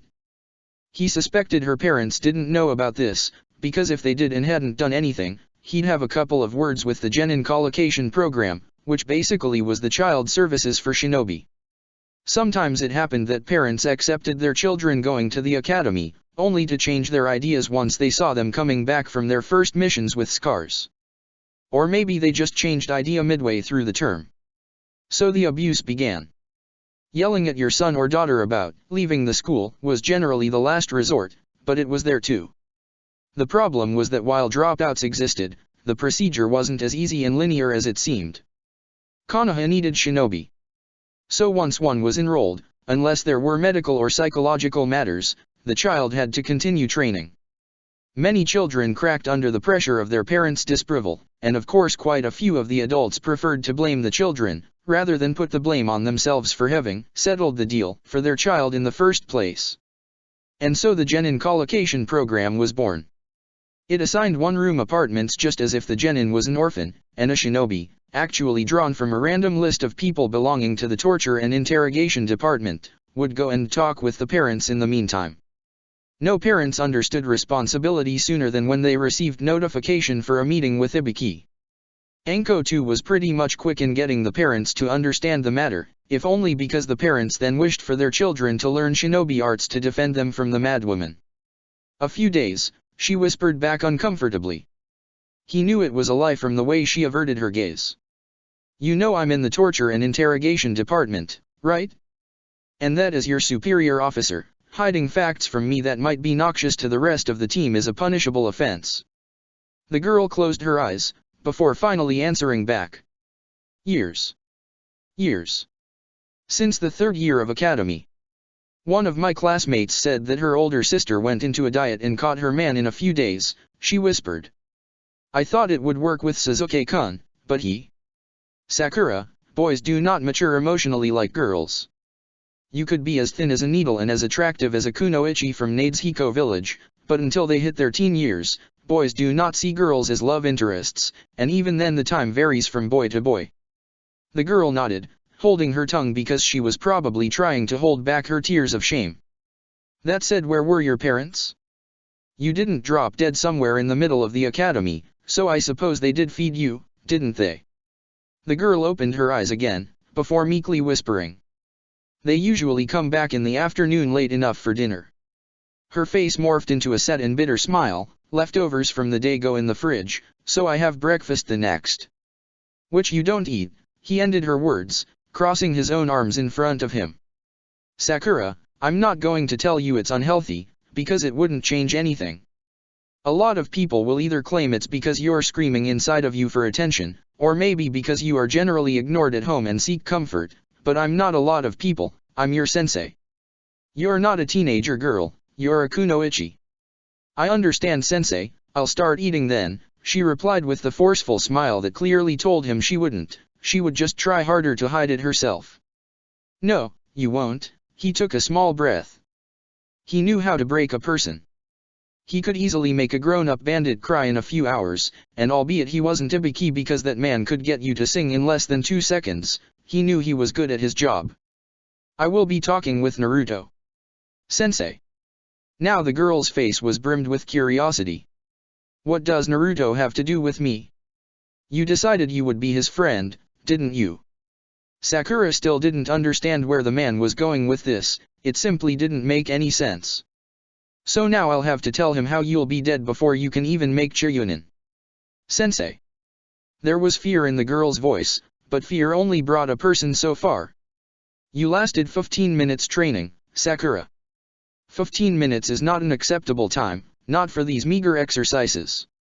Sometimes you will be fighting for that same amount after having run for 7 miles in a single day, sometimes you will be famishing because you haven't caught any game to eat. Sometimes you will find yourself doing great efforts to keep your teammates safe over long periods, and when those times will come, someone like you is guaranteed to die, or get his teammates killed.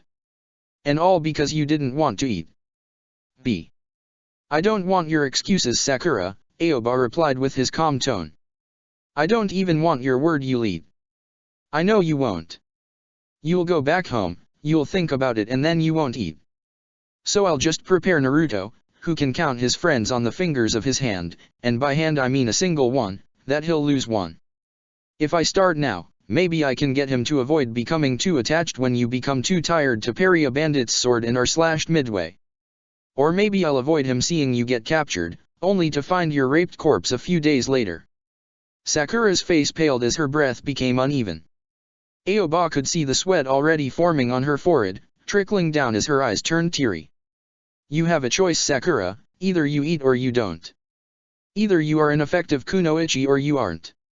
You're studious, so grab a book on healthy diets during your free time, but until then I just want to know what I have to tell Naruto. Will you die, Sakura? She shook her head, strongly. You're dismissed for the day.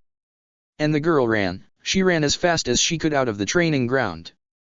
Aoba sighed in relief. The girl would eat. If not out of fear, out of guilt. If she still didn't, he'd call on the psychiatric imbecile who claimed the girl was fit for combat. Meanwhile, he'd warn her parents. This was what a sensei did, after all. At the same time, Kakashi's ears were whistling as he turned another page of his Ika Ika Fun Boob Fest. The silver-haired Jounin was currently watching his team try and gather the chickens from a farm near Konoha. Ami was standing in a corner, cheering up and sending winks at Kiba, who caught even the girl's share. Suzuki had already caught his deftly, and instead of helping out the Inyazuka was now grumpily looking at him. Did he expect solo training? He wasn't going to give the Uchiha what he wanted, not until he helped the others. He made a smile with his only eye, a mild genjutsu effect just for fun and to keep his chakra control on trained to its maximum. The boy didn't even realize it, probably took it for a quirk of the light or something, but simply scowled harder. This is useless, the boy muttered beneath his breath, something that a normal civilian wouldn't have caught, but he hadn't been in Umbu for nothing. He didn't answer, simply returning to hum as he turned the page. And the great Tsunade fondled the perky mounts of peachy flesh belonging to her beloved Shizuka, as the proud man-pig Zanzan watched with lust etched on his face. Sensei! Ami shrieked, that's lewd. You said something. Arg. Sensei. Kiba, why can't you be like Suzuki-kun? He already caught all his chickens. Kakashi sighed and returned to his book. Really, his ears were whistling pretty badly recently. He wondered why. At the same time, Naruto Uzumaki returned home sore and tired. He opened the door and stilled. He remembered closing it, so why had he but needed to push to open it? It was as if someone had unlocked it. Maybe it had been Shimura-san's words, but he quietly entered his apartment with a hand on his blade, held on his right side. A quick flick of the wrist, and he would be able to stab the enemy. He doubted there would be an enemy in his apartment, he was in the center of Konoha after all, but maybe a thief? What did a thief hope to find in his meager room? He looked around his room in surprise. There was no one. He frowned, before a slight creaking caught his ears. He turned to the sink, thinking that maybe his pipes had busted again. "Above you." The Kyuubi's voice reached his ears, and the next moment he had jumped backwards, his eyes upwards to the ceiling. Just in time to avoid death by impaling, as a shinobi wielding a kunai dived down. The man was wearing a mask, unlike that of the umbus as it was without animal symbols. He seemed to be wearing a large white trench coat, the type the umbu used to hide their overall general appearances. Coupled with the mask, Naruto had no idea if he was facing an umbu from an enemy village, someone from the village who played dress-up, or someone else entirely. What he knew was that he didn't want to stay there to find out. "Tonight, the demon dies," the voice mocked him, as it came out metallic and distorted. "Well, Naruto, did you learn how to dodge?" Naruto's rear was towards the sink and the kitchenette, but what mattered to the enemy shinobi was that he hadn't checked the gas tank used to light the fire. Said gas tank had in fact been tagged with an explosive note. The next moment, Naruto saw the man make a single hand sign. A flash of light from behind him soon followed with an explosion, as the heat mixed with the gas tore apart his room. He didn't see that. He didn't see that because as he had brought both his arms up to cover his face, the flames had washed over him, burning his skin and taking away his breath.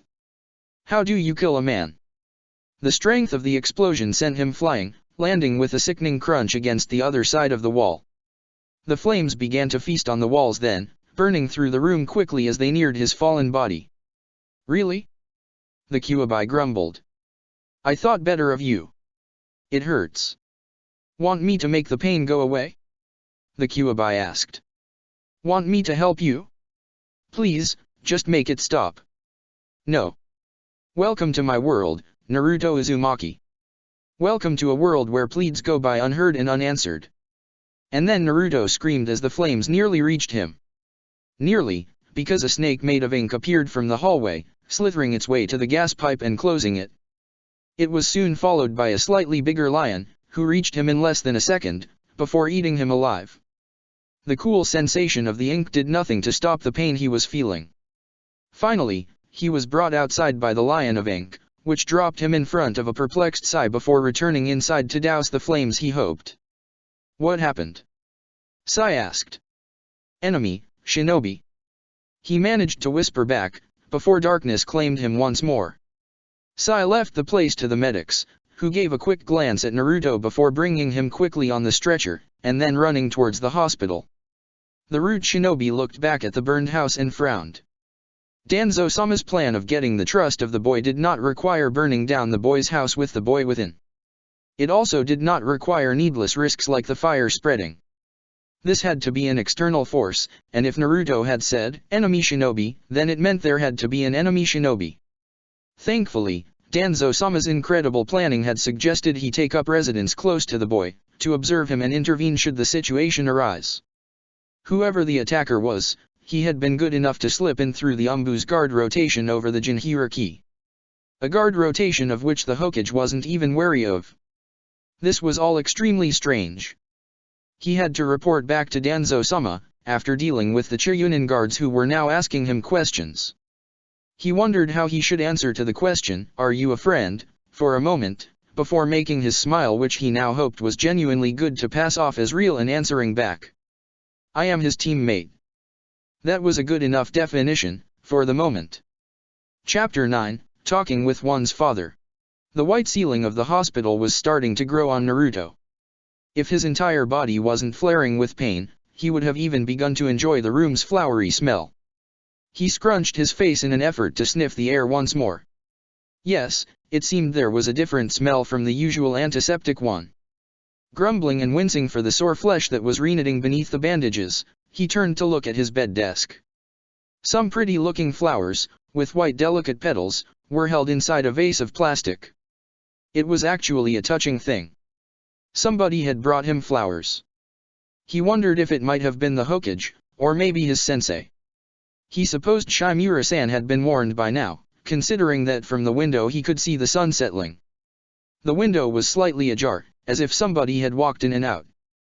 He tried to sit, but his back seemed to be held in a viscous and jelly-like substance. Moving apparently was a big no-no, as he cried out in pain as if the thing was actively trying to tear apart the skin from his back. He groaned as he looked back at the ceiling of the hospital. He had nearly died. Then again, it was only a matter of time, wasn't it? He mumbled. It always is with you mortals, the voice of the Kyuubi filtered in his ears, as if he was just whispering to him close by. You always die. That is a constant in the world. Naruto just breathed, refusing to answer anything back to the demon in his stomach. If he ignored it, it might go away or at least stop talking to him. The door slowly slid open 5 minutes later, as a woman walked in with natural grace. She was wearing a nurse outfit, but her purple hair and the way she moved told a different story. You have woken up? Good, she said, taking a few steps to check at his medical chart. Do you remember what happened? He frowned. There had been a masked man, fire, some words on dodging? Not much, he couldn't remember much. Hurts. His brain decided to croak out. Second and third degree burns do that, the nurse's tone seemed sympathetic. We are keeping your back in a gelatin solution, to avoid further damage as your skin heals. You were lucky you survived. The woman moved slowly to the window, before closing it shut tight. She muttered something beneath her breath that sounded awfully like a kakashi, before turning back to him. You told one of your teammates about enemy shinobi on the scene, right? Naruto closed his eyes, trying to recall. He did seem to remember Sai. Had the boy saved him? Why was he there in the first place? The hour was a bit late for a visit, maybe he was just passing by? Nothing happens by coincidence, Kurama grumbled, his voice filled with some twinge of amusement. Yes, he murmured. There was someone with a mask, he had baggy clothes, he asked if I learned how to dodge. I see, the woman nodded, before turning to leave after leaving the medical chart back at the base of the bed. Depending on how fast you heal, you might leave in a couple of weeks. He winced. A couple of weeks. Skin needs time to regrow.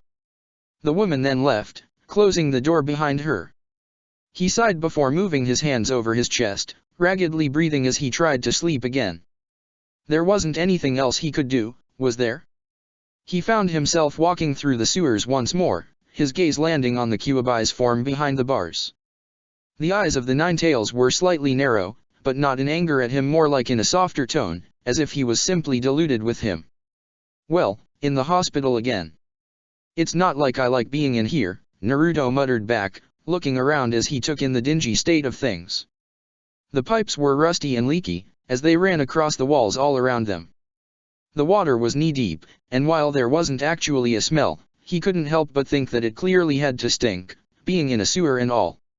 Me neither, but we can't choose our jails now, can we? The fox retorted, before flicking one of its tails. Between the giant bars, a shogi platform appeared. Thankfully I can stave off boredom. I don't know about you, though. Naruto blinked. You play shogi? Kurama huffed. I don't like it, but I can't go outside and stretch my legs now, can I? So I have to make do with what I have. But who taught you how to play? What? You think that as a construct of chakra, I should be an ignorant mass of hatred and evil, pooled together only to be used as a chakra battery by the first imbecile that comes around. I didn't say that. He replied quickly, bringing both of his arms up in an attempt to assuage the fox's irritation. It's just, you're the Kyuubi. And you are a human, Kurama said. That clearly marks you as an inferior and stupid individual then. No. But you're a giant fox. Who'd teach you how to play shogi? My father, perhaps. The fox whispered. My grandfather? My mother? My grandmother? I was born out of chakra, but that does not make me an orphan. Your so-called sage of the sixth paths, the mythological first shinobi, is none other than my grandfather. Will you read of this in your books? No, of course not. The Kyuubi chuckled at the last words, shaking his head slowly. You aren't lying, are you? Naruto croaked out, as he took a careful step forward. He was just curious to look at the shogi board after all. No, I'm not. I don't need to lie to hurt people. I don't need to crush you beneath my fangs to destroy you. I am the most feared of Baijus not because of my power, but because of what I truly am. Silence fell in the sewer-like environment, as the Kyuubi's tails lazily moved around. Demons should be drowned, a female voice hissed from one of the pipes. A shinobi, him? Let's hope he dies. A man's voice came from a dark corner of the room, filled with hatred and anger. Maybe I could slice his neck tonight, if only the Hokage hadn't ordered not to. A cooler voice, more controlled, came from beneath the water. Without parents as he is, no doubt he grew up wicked. Probably his parents left him on purpose. Who'd love a monster like him? He could imagine who the owner of that voice was. Ami's tone was easily recognizable. Die, a voice filled in from the ceiling. Die. Die. Die. Die. Die. Multiple voices roared through the chamber, and then it was silence once more. Only the shaking and tear-stricken Naruto remained in the middle of the room, under the watchful gaze of the Kyuubi, the Nine Tails. I cannot die, Naruto Uzumaki, but do you know why? There was amusement now in his voice. I am the product of malice and hatred, that which comes in abundance from you mortals. I do not control the sand like the Ichibai. I do not give orders to insects like the Nanabi. I am not a creature of strength like the Haxabi, but I am the Kyuubi, and malice, and hatred? Those are everywhere and in every heart, and as long as they'll exist, I will too. The fox seemed to stand, stretching his body behind his cage. Every man hates. Some hate pickles, others hate children. Some hate their wives, who betrayed them, while others wish to kill an innocent boy saddled with a weight he did not ask for. You see, Naruto. The Kyuubi's voice seemed confidential, by then. Your thoughts are filled with hatred too, you just refuse to acknowledge them. He shook his head, bringing his hands to his ears as the thoughts struck him like a tidal wave. Stop staring at me. One of his tiny voices squeaked. Leave me alone. Another whined, but soon those voices were drowned by others, more angry and far more deep in their tone. They should all just die, the water bubbled as the voice spoke with determination. Plucking their eyes out might stop the stares, a voice suggested with malice. Maybe if we killed their parents, they would stop calling us unloved orphans. A third voice, hateful but gleeful, filled the air with her wicked mirth. Why can't they just all burn? No. He screamed. That's not, I didn't mean it. The Kyuubi just chuckled with mirth. I know, he said, as the voices disappeared slowly into a low murmur. I know you did not mean it, but for how long, I wonder, will you not mean it? How long will you go on believing them the truth? How long will you sacrifice yourself for the sake of others to whom you own nothing? How long will you live as a slave to the whims of this village? I'll get to Chiryunin, then I can leave. I'll ask for a long-term mission, then go out, hide somewhere.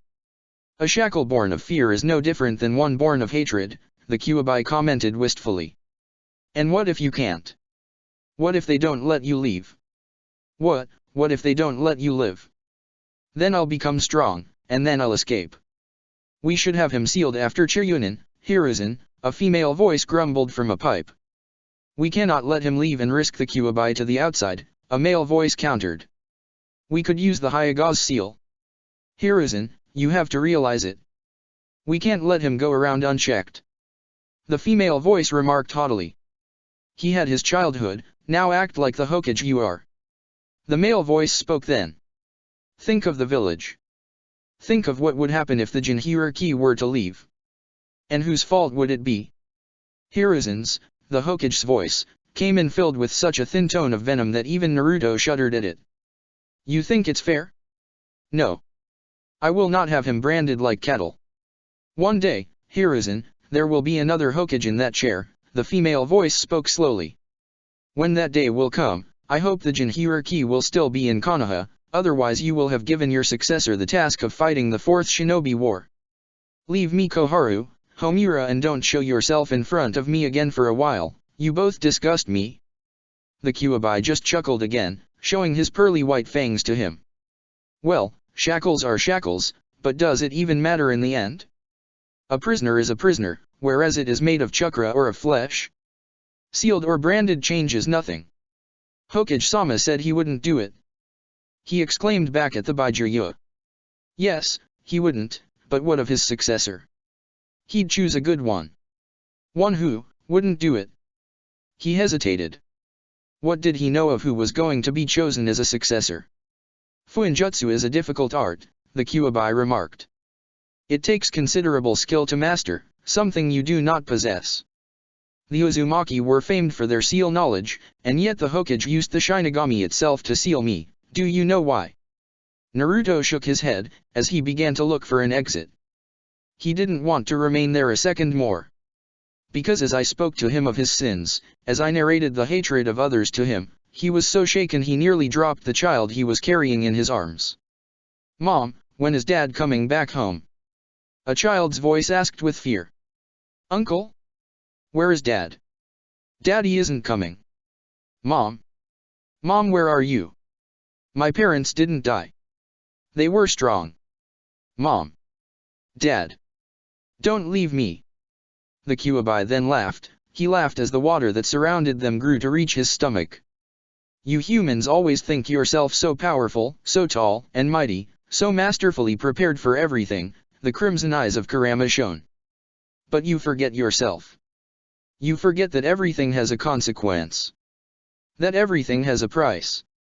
You forget that no matter what you do, you are evil within. That is my purpose in the world, that is what the sage entrusted me with. Sinless people do not exist, and I am the harbinger of their destruction. I am the Kyuubi, born of hatred and malice to bring forth the rightful retribution. So answer me this, Naruto Uzumaki, do you really believe, truly from the bottom of your heart, that you will ever be free? And Naruto closed his eyes and clenched his fists. He would never be free, would he? Hunted, sought out, chained, branded, a weapon, a jinhuriki, but when would he be a free man? When? Can you free me?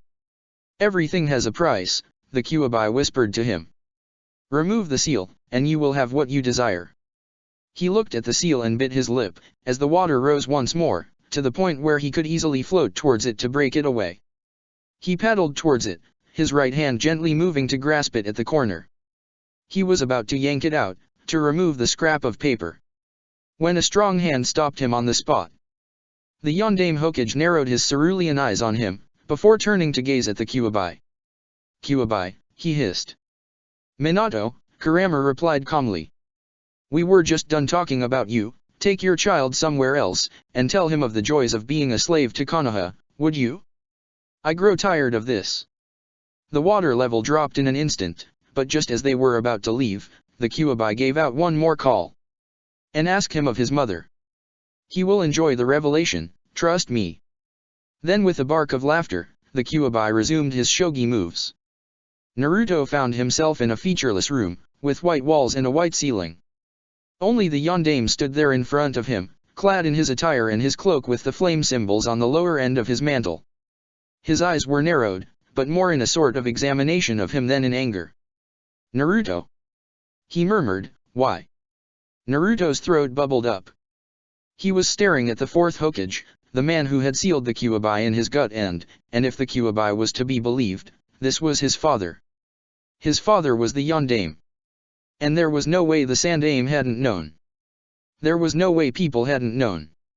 Why did nobody tell him? He felt tears prickle his eyes as he unleashed what were years of bottled-up emotions because of that single question. Why? You have no idea, do you? He screamed back at him, have you any idea what I had to go through? I was left alone, people hated me, people still hate me, and all I've got is the Kyuubi telling me the truth. The Kyuubi is the only one who does. Where does that leave me, huh? I didn't even know you were my dad. I don't even know my mother's name. He choked on his spit as he kept on talking. I'm stared at, glared at, one of the few who didn't die because of me. I've got no one who cares, I've been living alone all this time and all I get is a why. Well Dad, why not? Why did you have to do this? Why couldn't you just leave me alone? Naru. No. He screamed back, I don't want to know. My life was hell, and all you have to say is why, just no. He began to sob, crossing his arms over his chest. I don't want the Kyuubi. If he wants to go, let him go, I don't care. I don't care about Konoha. I don't care about the villagers. I just want to be free from their stares. Naruto, the Yandame's voice was stern now. You are no longer a child. Act like. I never was a child. He screamed once more. So no. No, and no. Go drown in a ramen bowl for what I care. You weren't there. You can't know. You wanted them to call me a hero? Guess what? I was called demon or monster, never hero. The most I got out of a happy day? When I could remain at home with no one staring at me, glaring at me, or talking to me. I tried to be happy, I tried to make them see me, and they just glared back. And you know what? He muttered, breathing hard. The Kyuubi's right. Every man is evil, Dad, he snorted the last word out as if it was an insult. And Konoha's filled with it. I'm glad the Kyuubi got down to burning it, and I'm just sad he didn't succeed.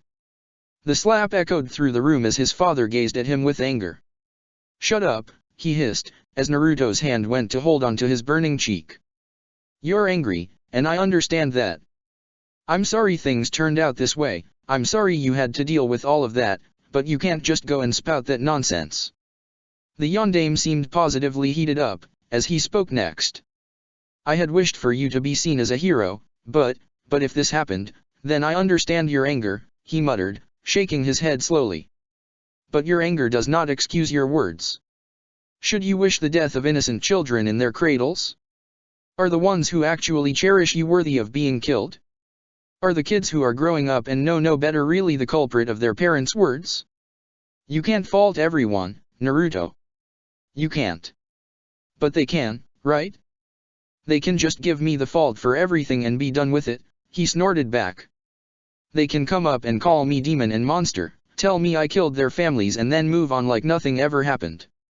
I should just forgive them, right? Maybe I should become Hokage, protect them all, so they might in their hypocrisy come to say, I always believed in you, Naruto, or well done, son. I'm proud of you, well, no. The answer is no. I'm not a scapegoat for their anger. They won't see me ever again, if I get my say on things. I don't care about Konoha, Dad. I did, once, and I tried, hard, but they took away from me one of the few people who loved me for what I was. They destroyed what little I had, so no, Father, I will not forgive them. Never. Minato breathed in slowly, before putting a hand on Naruto's shoulder. I'm sorry, he murmured. I know this is hard.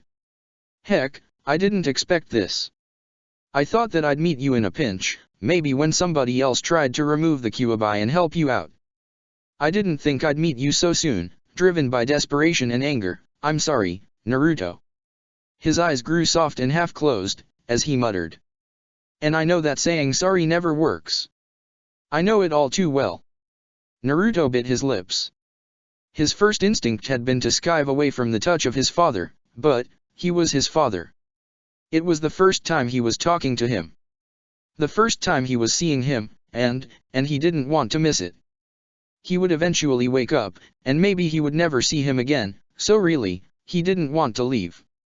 His head cooled down as he turned his eyes once more to those of his father. It's not all right, he muttered, before hugging his father. It's not right. I know, the Yondame whispered, hugging him back. I know. He could feel his father's finger caressing his locks of hair, before chuckling grimly. You have my hair, your mother must be furious about it, it was indomitable.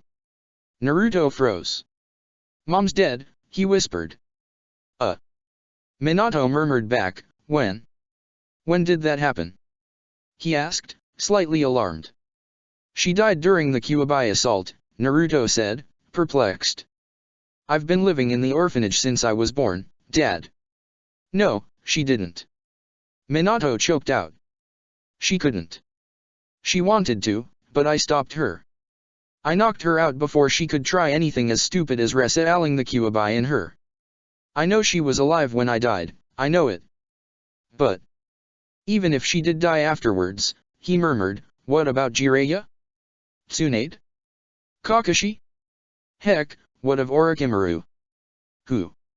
He blinked. Jiraiya was my sensei, Tsunade was part of your mother's family, they were cousins or something. Kakashi was my student, the only one who survived the war. Even Orochimaru would have been enough in a pinch. They should have given you a shinobi to protect you. After telling everyone you were the hero who held the Kyuubi, at least they should have given you some shinobi to guard you from the enemy villages. Not drop you at the orphanage. I didn't have anyone. I'm living alone in my apartment, never heard of. All right, Minato muttered, shaking his head once more. This is worse than I thought. I understand why the Kyuubi was laughing back there. It's no wonder you're angry, but... He closed his eyes. I'm just the leftover chakra of the Yondaime, Naruto. I won't remain here for long, so there is something you need to know. I thought Sensei would have already told you of your heritage, but if he isn't around... Do I have some inheritance? Naruto asked with curiosity, trying to change the argument. I mean, cup ramen is nice, but... No, I'm afraid not. Minato made a bitter smile at that. The Hokage's nothing more than an administration job at best, and a figurehead at worst. The pay was nice and stable, but nothing to splurge on. The house we had was destroyed when the Kyuubi attacked, and the little we had in our accounts was probably taken to repair Konoha. As is the case with dead shinobi who have no family left. We did our best to keep you a secret, since as my son you would have been subjected to attacks from enemy shinobi. All right, Naruto shrugged. So what is it? When you have the time, son, reach for my head on the Hokage's mountain. There should be a small rock near one of my locks. Smear your blood over it, and it should morph into a wooden box. Take the box and open it someplace safe. It contains a cache of soldiers' pills and one of my high-ration kunaus. You'll teach me the high-ration? No, the Yondaime's reply was quick, and filled with vehemence. I don't have the time, and it is extremely complicated to even get started on it. The important thing is that you take the kunau and bring it to the Konoha cemetery. There should be a tomb to a certain Rin there. We never recovered the body, so I had it dug out as another cache of equipment.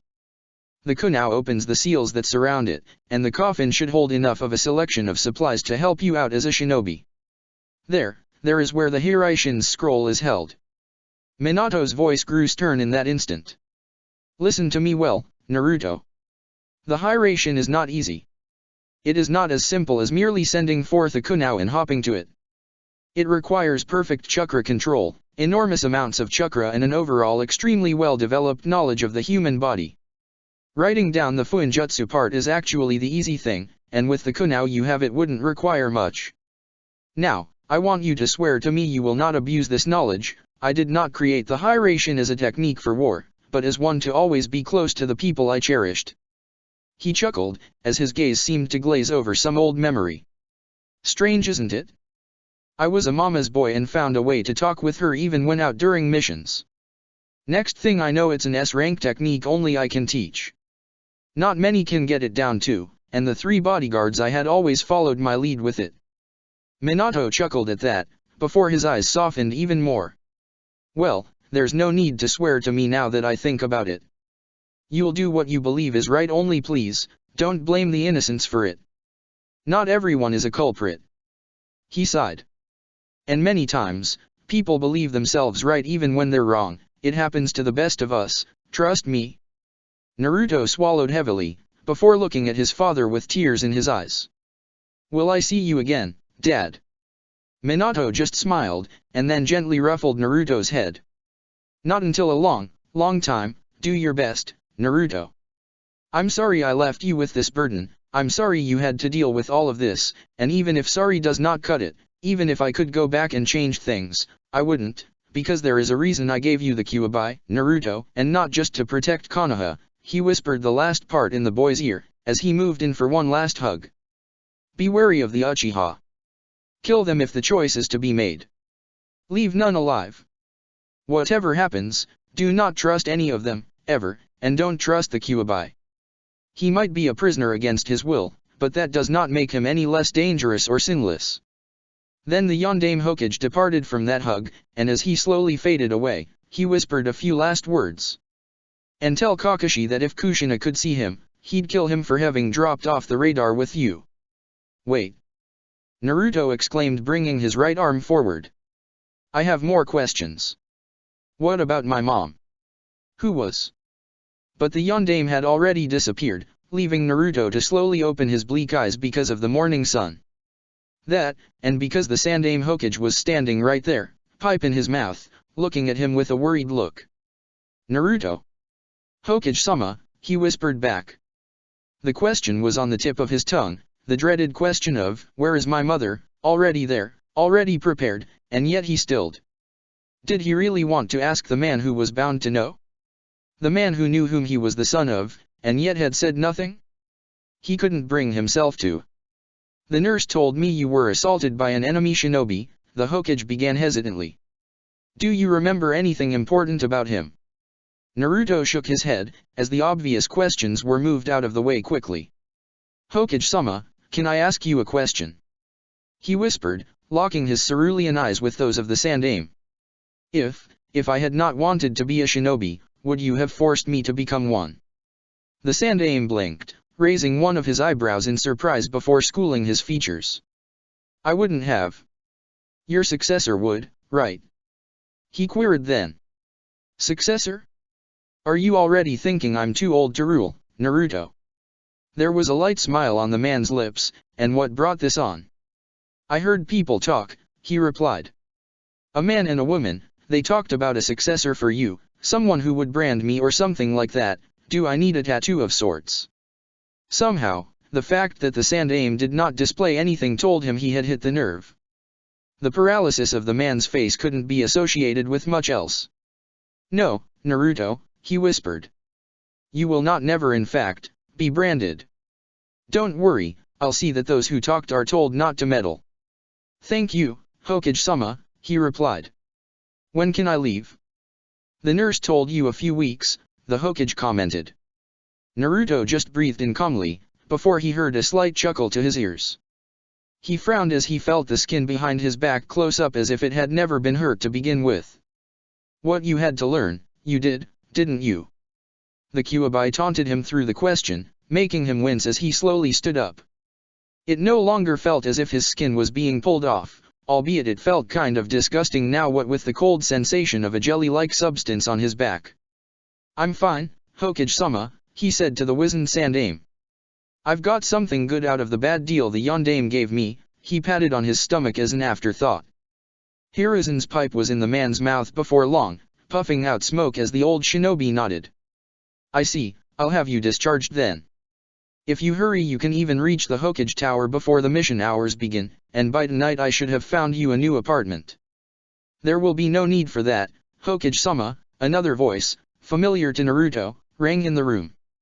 Danzo Shimura walked in, heavily bandaged as he was, with a small smile on his face.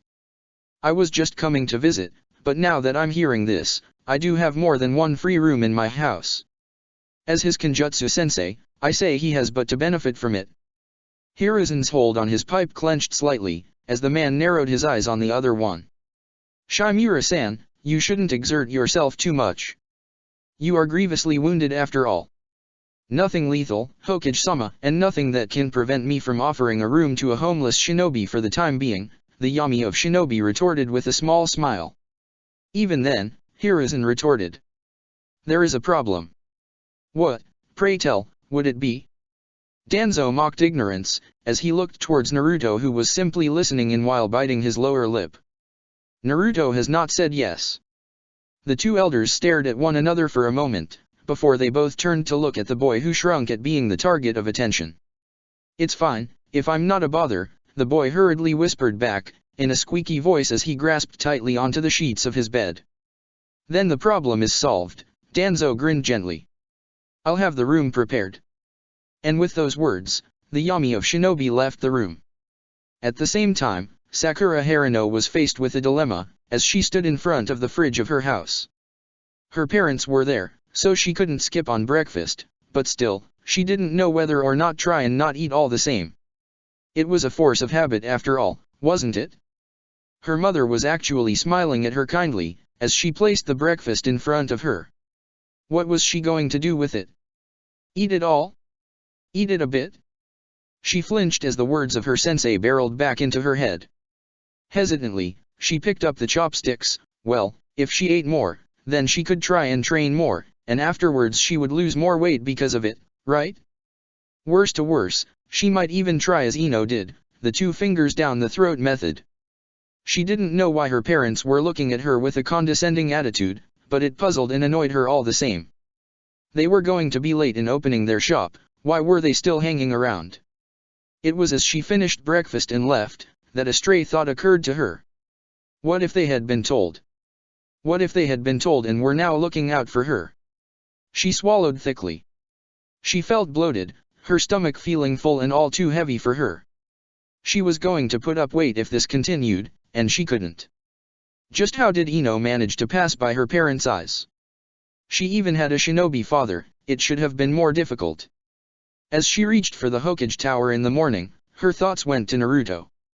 Their sensei had told them he was still in the hospital. How the boy managed to get hurt on a daily basis eluded her, but maybe he was just clumsy by nature.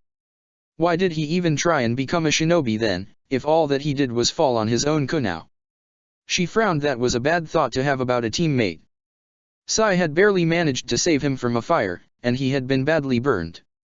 She hadn't visited him yet, but since he probably had weeks of prog. And there he was. Sakura blinked as she calmly brought up her right hand in a fist and closed the distance to him in a second. Naruto! She screeched, making him wince as he nearly jumped away. What are you doing out of the hospital? Was the boy mad to begin with? Sakura, he replied, his voice low as always. That made her self-conscious, terribly so, of how high she had been screaming at him. Now she was embarrassed. I was discharged. But Sai said you had weeks of prognosis. Sakura retorted, looking at him with a slight worry in her eyes. You didn't skive off, did you? Was it a small burn? I didn't think Sai would blow things out of proportion, but you do seem fine. I'm fine, he whispered back. Really, it was nothing big. Naruto. Their sensei arrived a few seconds later, Sai in tow. The man frowned, but as Naruto seemed fine, he did not pry. Aoba knew when to ask and when not to, and he doubted they would have released him from the hospital unless he was fine. I've been discharged early, sensei. Naruto commented, his gaze down on the ground. I can train. The implicit meaning was I can work, and Aoba heard it clearly. He said nothing as he walked in the tower, merely nodding in understanding to the black-haired boy. He supposed he would have to get used to it. The D-rank of the day turned out to be nothing more than weed pulling, from the garden of an elderly lady who seemed more than content in just sitting down on a wooden and creaky chair and snapping out at them for being slow. Careful with the flowers, brat. She screeched at Naruto for the 17th time. Sakura's forehead was already sporting a tick mark, which seemed to only be exacerbated by the fact that there wasn't a flower at all near the weeds Naruto was pulling. She didn't know how Naruto could stand it or their sensei for what it mattered. Aoba sensei just seemed to be watching over them, with his arms crossed in front of him, and enjoying the shade of a tree. They were the ones sweating, and Naruto was actually given the worst part of the garden, the one with the bushy thorns. She bit her lip at another reprimand from the elderly woman, tightening her fists as she was just about to tear out a pink and crimson flower from the ground, rather than the nearby weed. She didn't, because she half suspected the woman would give the fault to Naruto to begin with. Pat harder the soil. You're doing a really shoddy work. Shut up, Sakura mouthed with her lips, her eyes twitching. She had barely whispered it, so the old woman hadn't heard. Grab those thorns and remove their roots, boy, don't cut them or they'll just grow up again. Shut up, she whispered again as she gave a quick gaze to where Naruto was currently busy with ninja wire. Well, considering he was the only one the woman hadn't given gloves to, his hands were a mess of dirt and dried blood, but he hadn't even screamed once. Tetsuya, Naruto suddenly said as he removed a root. Crushed. His eyes turned to look at the old woman, who seemed to have been paling under his simple words. Makoto, impaled. He snarled. Kojiki, internal bleeding. Naruto, their sensei suddenly pulled himself out of the shadow of the tree, moving closer to the boy who wasn't done. Takeo, found dead beneath the rubble 5 days later, he said, his tone frosty and his eyes cold. Sakura realized her body was shivering as the woman gave out a choked croak. You call me monster and curse my name, he stated, but you are the one filled with malice, not me. He turned his gaze to their sensei, and then smiled slightly. Sorry, sensei. She was annoying. Aoba said nothing as the black-haired boy returned to his duty. The silence that descended in the small back garden was now deafening, as even Sai had stopped to listen. A few seconds later, and the dark-haired emotionless genin resumed his duties. Sakura just blinked once more, and then decided to finish it quickly. What was that all about? Naruto, meanwhile, was becoming the subject of a one-sided conversation. You see? She quieted down, the Kyuubi remarked, his voice smooth and at ease. A bit of fear can go a long way, Naruto. He uprooted another thorn bush, using the ninja wire as a sort of executioner's knot. You could use fire chakra, to burn it all? Kurama suggested, once more whispering in his ears. Or you could just give up and leave the old hag. He winced. I'm trying to work here, he mouthed back. You know, when you think it comes through the pipes all distorted and really difficult to hear. Was the Kyuubi actually chuckling as he spoke? He was starting to grow more and more estranged with the idea that the Nine Tails could be, well, as evil as portrayed, but maybe that was the beast's purpose, considering it was seeking a way out. Still, the Kyuubi had told him of the Yondaime, hadn't he? And the beast had yet to lie. Oh. Now you're making my heart, hardened by centuries of evil and humanity, melt, the Kyuubi cooed with a surprisingly well-placed female voice. You know, being a massive construct I am genderless, and malice comes from males and females equally so, I suppose I could try and appear as a beautiful female next time around? Maybe naked, with enormous breasts and 9 bushy tails, you'd dig that, wouldn't you? He stammered and nearly yelped out loud as he drove his fist through one of the thorn bushes. He ground his teeth as he pulled the hand out, the slight wounds closing in a matter of seconds. Ah, the beauty of hormones, the Kyuubi chuckled with his voice back to the male tone. I should have tried that, if only you would have found out about me a few years from now. I suppose you'd have believed it as nothing more than a sexy wet dream, a pity that couldn't work out. We're done, Aoba-sensei exclaimed after a few more minutes of work. The elderly woman merely nodded with her mouth still ajar, albeit she now kept her distance from Naruto, as the trio of genins left. Naruto, what did you do? They were midway through the street back to the Hokage office to report, when Sakura could hold her curiosity back no longer. I memorized the casualties from the Kyuubi attack. Naruto's face was blank as he spoke. Since they insist on reminding me of what I am, I remind them of who they lost. One of the two sides will have to yield eventually, and I am the shinobi. I can withstand the pain. He murmured the last part as if it was an afterthought, but that still didn't stop Sakura from hearing it. Her gaze softened at those words, before she decided to shake her head slightly. I'm sorry, she said. I wanted her to shut up, but I didn't say anything.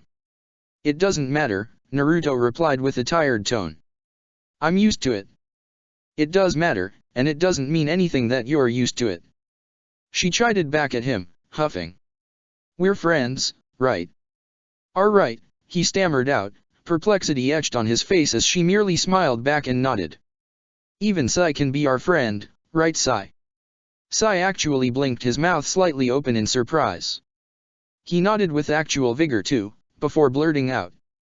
Yes, ugly. Sakura's fist was halfway in the air, when she stilled it and took a deep breath. She dropped it limply back to her side, before narrowing her eyes on the boy. Maybe you need a trial period, she muttered. I slipped my tongue, Cherry, he amended. Good, keep it that way. She scoffed before returning her gaze forward, and blushing at the surprised face of their sensei, who seemed to be smiling slightly. Well, that's an improvement. And with those words, Aoba began to walk again towards the Hokage Tower. He just wondered if the other sensei's team had finally developed those bonds that Konoha was famous for earlier than him, since after all he was just the sensei of Team 13, and he wasn't on par with the ex-Umbu Hatake or the son of the Sandaime. 3 Jounins, namely Kakashi Hatake, who was keeping at bay Kiba from murdering Sasuke Asuma Sarutobi, who was actually smoking a cigarette while the blonde-haired Kunoichi of his team hit on the head his 2 shinobi, and Kurane Ui, who was trying to talk out of her shell Hinata, and thus missed completely Shino's attempts at having his bugs devour his other teammate for having crushed a Kikaicho sneezed at the same time. Maybe he could get his team a C rank. Maybe next time. Chapter 10, Scattering the Misconceptions. Shimura-san's house was somber. It looked new, as if it had been bought recently. The stone-gray walls and the slanted dark brown rooftop gave it an earthly feel of lusterless that made her perfectly intoned with Naruto's sensei's usual talk. The garden was trimmed and cared for, a cobblestone path paving the way from the fence to the door. The wooden door held a brass circle as a knocker, while the windows were all of the secured type, meaning they couldn't be completely opened. The only interesting thing was a statue in the backyard, depicting a sort of mix between an anteater and a tuskless boar, if Naruto had to guess. He didn't want to pry what the creature was meant to represent, and since he was already intruding in the house of another shinobi, he didn't want to be a bother. Still, being literally home-trained in Kenjutsu by the old shinobi was already yielding some results, if he could say so. He was now able to unsheath his blade, fast enough to be worth the genin rank, or something like that. It was high praise, at least for his knowledge on Shimura's handling of compliments. That morning, his eyes rested on the Hokage's crinkled face as the old man bit on his pipe, while scurrying through the missions assigned. The window of the room was open, and a cool breeze was settling in, showing the beginning of the month of September. Hokage-sama. Aoba-sensei began, my team is ready for a C rank. All three of them blinked, their eyes moving for a second to their sensei, before turning back to the Hokage, who just huffed and nodded. Irika. He turned to the Chiryunin-sensei, who nodded back and scurried through the pile. We have two, Hokage-sama. Escort mission to Wave or guarding a merchant caravan to Tanzaku town. The escort mission would be preferable, Aoba remarked calmly. Tanzaku is further away and it's hot bandit season, with the cold months coming around they're all preparing themselves to stash supplies. My genin need experience, but there is a difference between challenging them and trying to murder them. Who placed that mission on a C rank roster during this time of the year? I think it was Mizuki, Irika muttered, actually widening his eyes at the Jounin's words. The three genin all simply waited in silence, Sakura barely containing her excitement on going on a C rank mission. Warn him to recheck his submitted scrolls for rank registration once more next time, the Hokage pointed out, before acknowledging Team 13 for the escort mission. Your client will be notified and in wait of you in front of the gates of Konoha within 2 hours. The mission should barely have more than the occasional encounter if at all. The client is transporting through sealed scrolls, wood and construction equipment bought in Konoha's stores, so you will help him unpack once arrived at destination. The mission is not classified as urgent, as such it can be annulled in case of wounded, maimed, or otherwise killed shinobi within your team. Should such thing happen you will of course not be paid. Should you encounter enemy missing nin you are not to engage unless provoked, you are genin, not specialized umbu. Should you encounter foreign shinobi, Aoba Yamashiro is authorized to report back following procedure and nothing more. Should any of you go against the above-mentioned words you will be placed on probation and face an inquiry to determine the reasons for your actions. You are to maintain a cool but respectable facade with the client at all time. There will be no talking of Konoha's techniques, no training in Konoha-only styles or mention of Konoha's defenses while outside the village and within earshot of the client or foreign individuals unless permission is granted from your commanding officer. Irika breathed deeply after that long-winded sentence. This is the general guideline all shinobi leaving Konoha for the first time are asked to acknowledge and understand. The scroll contains all the information that has been asked by the Shinobi Office Bureau to the client. You are authorized to inquire on the mission's specific details with your sensei, or ask your client. It is left to your discretion whether to bend the mission's demands by providing more services than demanded or considerably less, but a happy client is one who leaves a bonus. Then the Chiryunin sat down wheezing, pulling out a bottle of water and drinking avidly from it. With all due respect Hokage-sama, the next rookie team is yours to brief. Youngsters these days, the Hokage scoffed as he dismissed Aoba's team. The moment Naruto was outside, he let out a tired sigh and murmured. We can have it done while Naruto is out of the village. He will find out, Hokage-sama, Irika grimaced, his eyes looking out to the window. She has confessed trying to poison Naruto with muriatic acid and various cocktails of cyanide, peach seeds, and arsenic, even going as far as using rattlesnake poison once. There is simply no other choice, Iruka. We can keep the information away from Naruto, however, as long as he doesn't ask, and he isn't going to, if I understand him. Yeah, about that Hokage-sama. Iruka murmured, his eyes downcast. Is it the right thing to do, sending him out of Konoha so soon with that emotional baggage? A shinobi must learn to kill his emotions in time of need, the Hokage replied. It is a lesson we must all learn by ourselves, unfortunately. Naruto's back was tightly secured and ready within mere minutes, and so as always he found himself sitting in front of the meditation garden that Shimura-san had built within the house's internal garden. He didn't know if having stones and smaller stones in strange patterns actually meant something, but he had to admit it was nice. It is an ensemble of rocks, the Kyuubi growled. I have seen mountains of these things. I probably could make a pretty one with a marble cave too. Naruto internally rolled his eyes. Kurama spoke to him when he had something to tell that would probably shatter his entire view on something. Usually, other times, he supposed the fox was simply bored of being in a sewer pot deep in water with nobody to talk to. They should calm the spirit and all, but I think it's just the human who believes in it that makes it work. If you don't believe, then they're only rocks.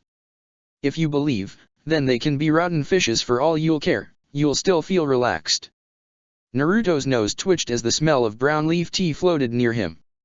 He had come to associate that smell to Shimura's presence, and as such he didn't even tense as he felt someone sit down next to him. Trying to meditate before your first C rank.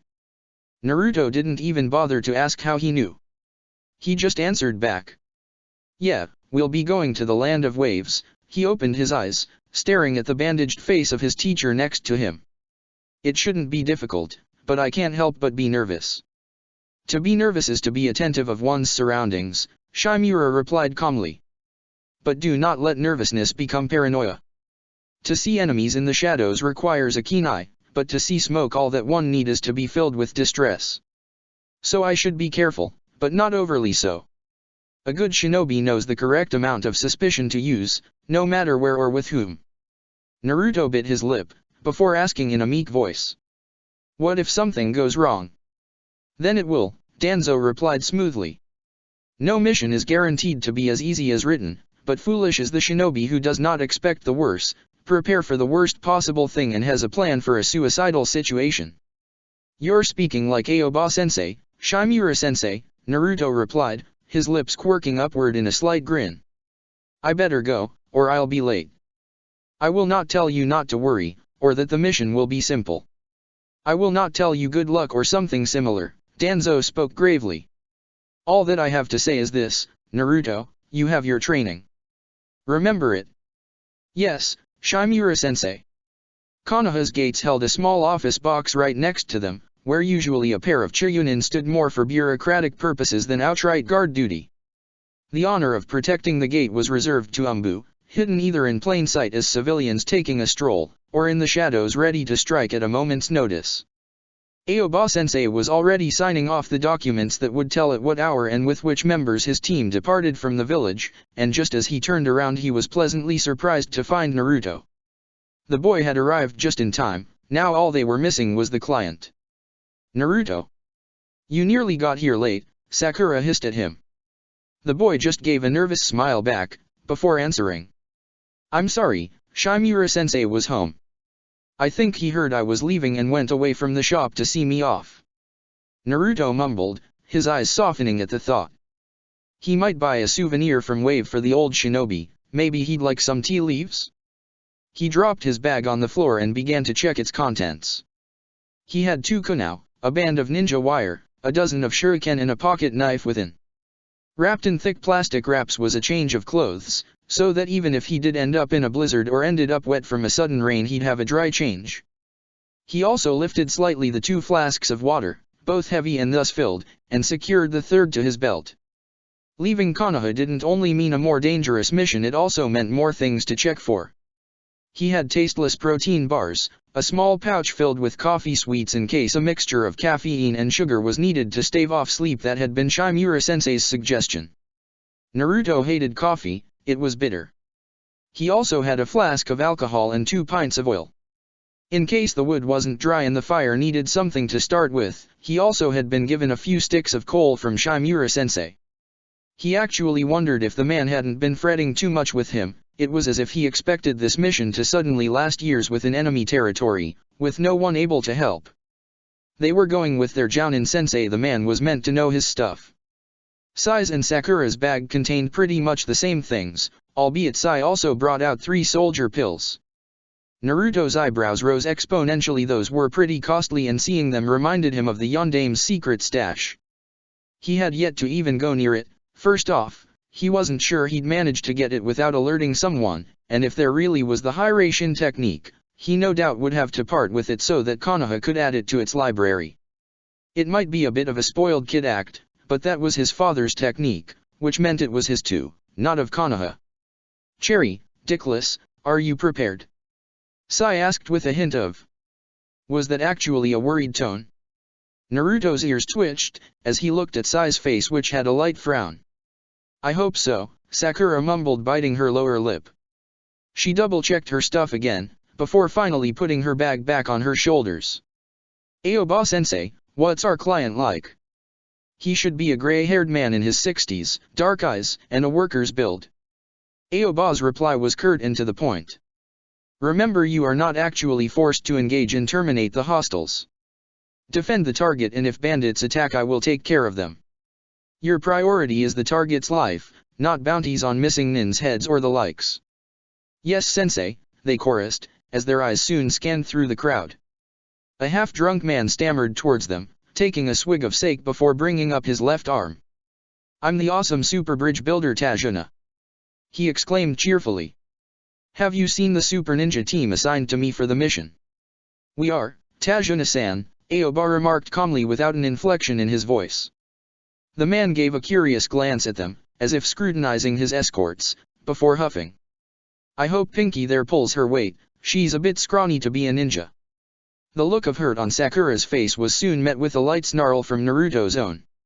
Sai's subtler attempt at intimidation was missed, albeit the boy had brought his right hand to the Tonto's handle, slightly narrowing his eyes.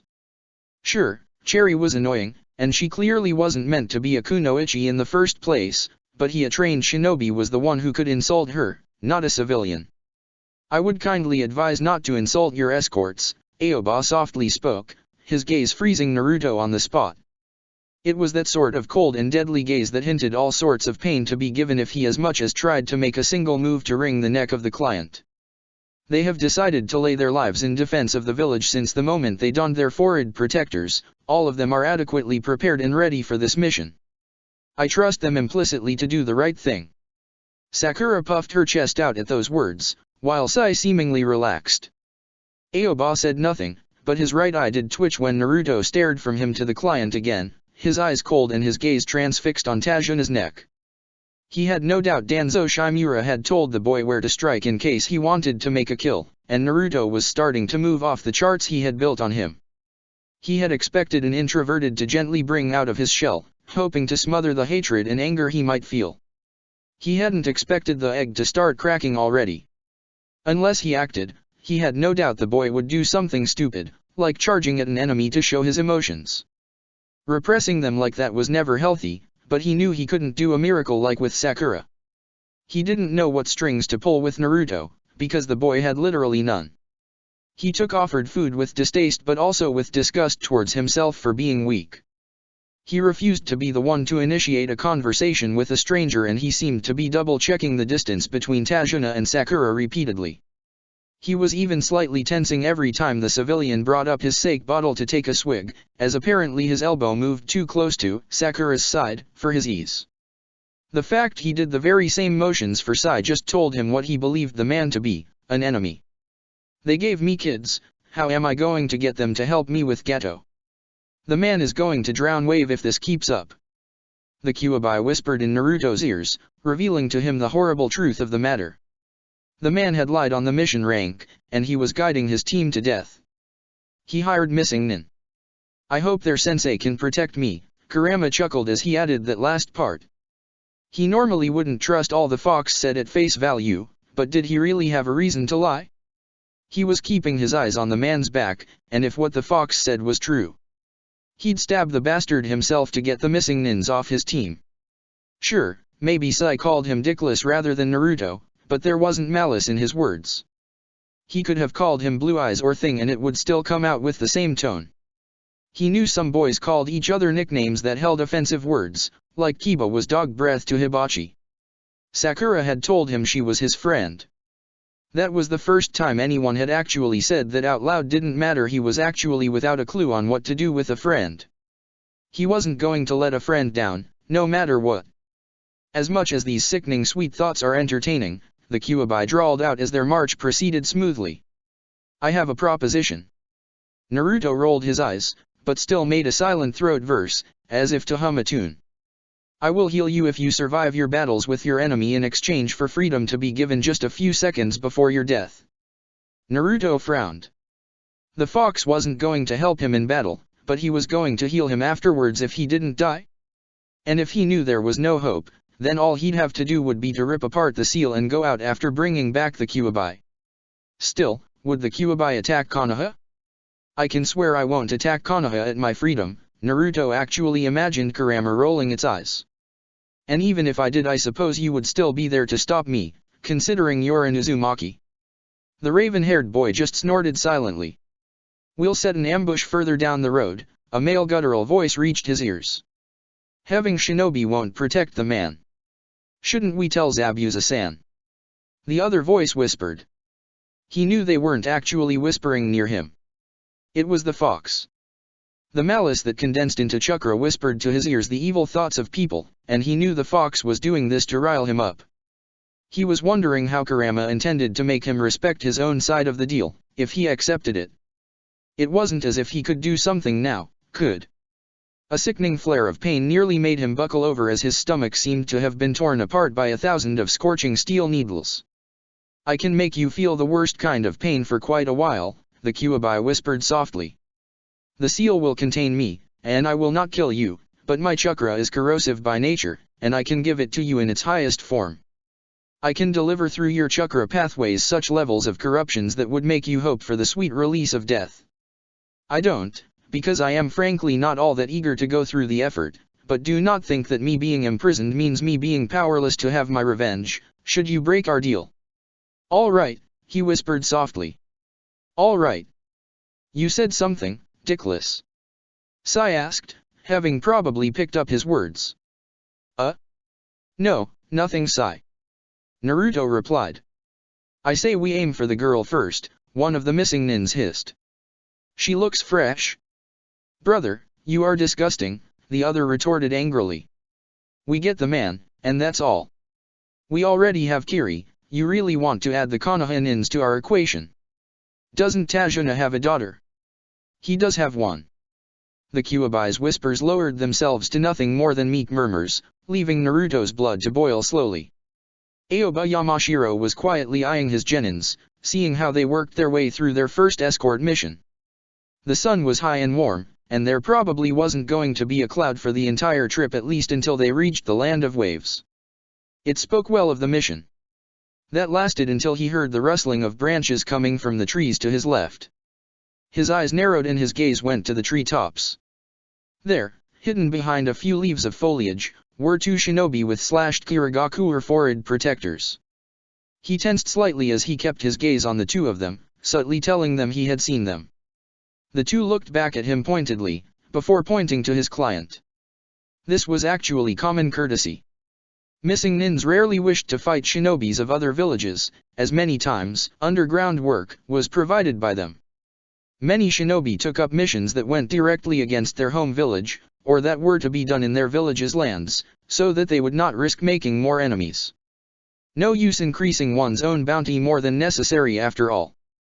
Generally the low-ranked shinobi would then disappear, to prepare an eventual ambush or assassination attempt for the client, taking care not to damage or harm the shinobi of the actual village unless of course they were sporting the same non-slashed forehead protector. The other village shinobi also turned a blind eye to the missing nins, rather than seek confrontation. Why waste time, effort, and equipment on collateral, when one had a more important mission? The two Chiryunins actually didn't expect the Jounin to still, and then turn on the man he was supposed to be escorting. Miizu and Gozu stood in the trees quietly, already planning their retreat since the Jounin had seen them, when they watched a surprising scene. They both brought their eyebrows up at the sight of the Konoha Jounin gesture for them to come down. That surprised them. Of course they weren't stupid enough to do it, but it didn't mean they weren't curious. It was Miizu who suddenly muttered a surprised of course before actually jumping down of the tree and moving closer to the group. Gozu cursed his brother, but followed. He lied about the mission parameter. Miizu spoke gruffly, actually addressing the Konoha shinobi who had tensed at their arrival. The little stain did it, didn't he? You lot ain't Chiryunins, right? No, they aren't. I am a Jounin however, so don't get any strange ideas about my genins. Aoba remarked curtly, before gazing at the now shivering in fright Tajuna. Tajuna-san, did you know you were being targeted by enemy shinobi or not? It is a simple question to answer. I didn't know. Ah. He knows Gato has us on the payroll, Miizu snarled back. We intimidated him plenty, his daughter's such a nice girl too. You leave Tsunami out of this. The old man yelled back. Gato won't stop the people of Wave from rising back against him. Tajuna then turned to the Jounin. Please, you have to help us. If you don't we'll. Tajuna-san, Aoba spoke calmly. Did you know shinobi would be out for you? Tajuna looked torn, before he made a quick nod. If I had told they would have increased the cost of the mission. There just wasn't enough money. You lied on the mission parameters. But we're super poor. We barely could scrap by the materials and the cost for this mission. Gato's killing us. You can't. Zabuza of the Hidden Mist is our chief, Miizu supplied smoothly. If that isn't enough. That boosts the mission to A rank immediately, Aoba snarled. Now his eyes were angrily set on Tajuna.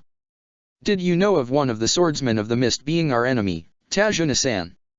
Tajuna's hands clenched and distended, as the man's eyes snapped shut before giving one curt nod. Please, we'll pay you back anything you wish. We'll pay you hundreds or thousands, as long as the bridge is built. Wave can. Law 9 is clear in the Shinobi Code, Aoba spoke. Should the client infringe upon his side of the deal by lying concerning the parameters of the mission, in such a way that would put at risk a shinobi unprepared, he is to be dealt with upon discovery for acts of treason against the hidden village of Konoha. Naruto's eyes widened as he saw Tajuna take a step back. Please. I have a nephew, and a daughter, and they'll hate Konoha for life if I die. And the people of Wave, they'll. You have lied and admitted doing so on the mission parameters. A Yamanaka will extract this memory from my brain and confirm it. The shinobi code is clear. The kunao flew faster than Naruto could see, and in an instant Tajuna's head rolled on the ground as the blood sprayed around them. I take it there is no need for confrontation, Aoba replied smoothly. There isn't. The two Chiryunins were quick to nod. We'll take our leave then, always a pleasure doing business with Konoha.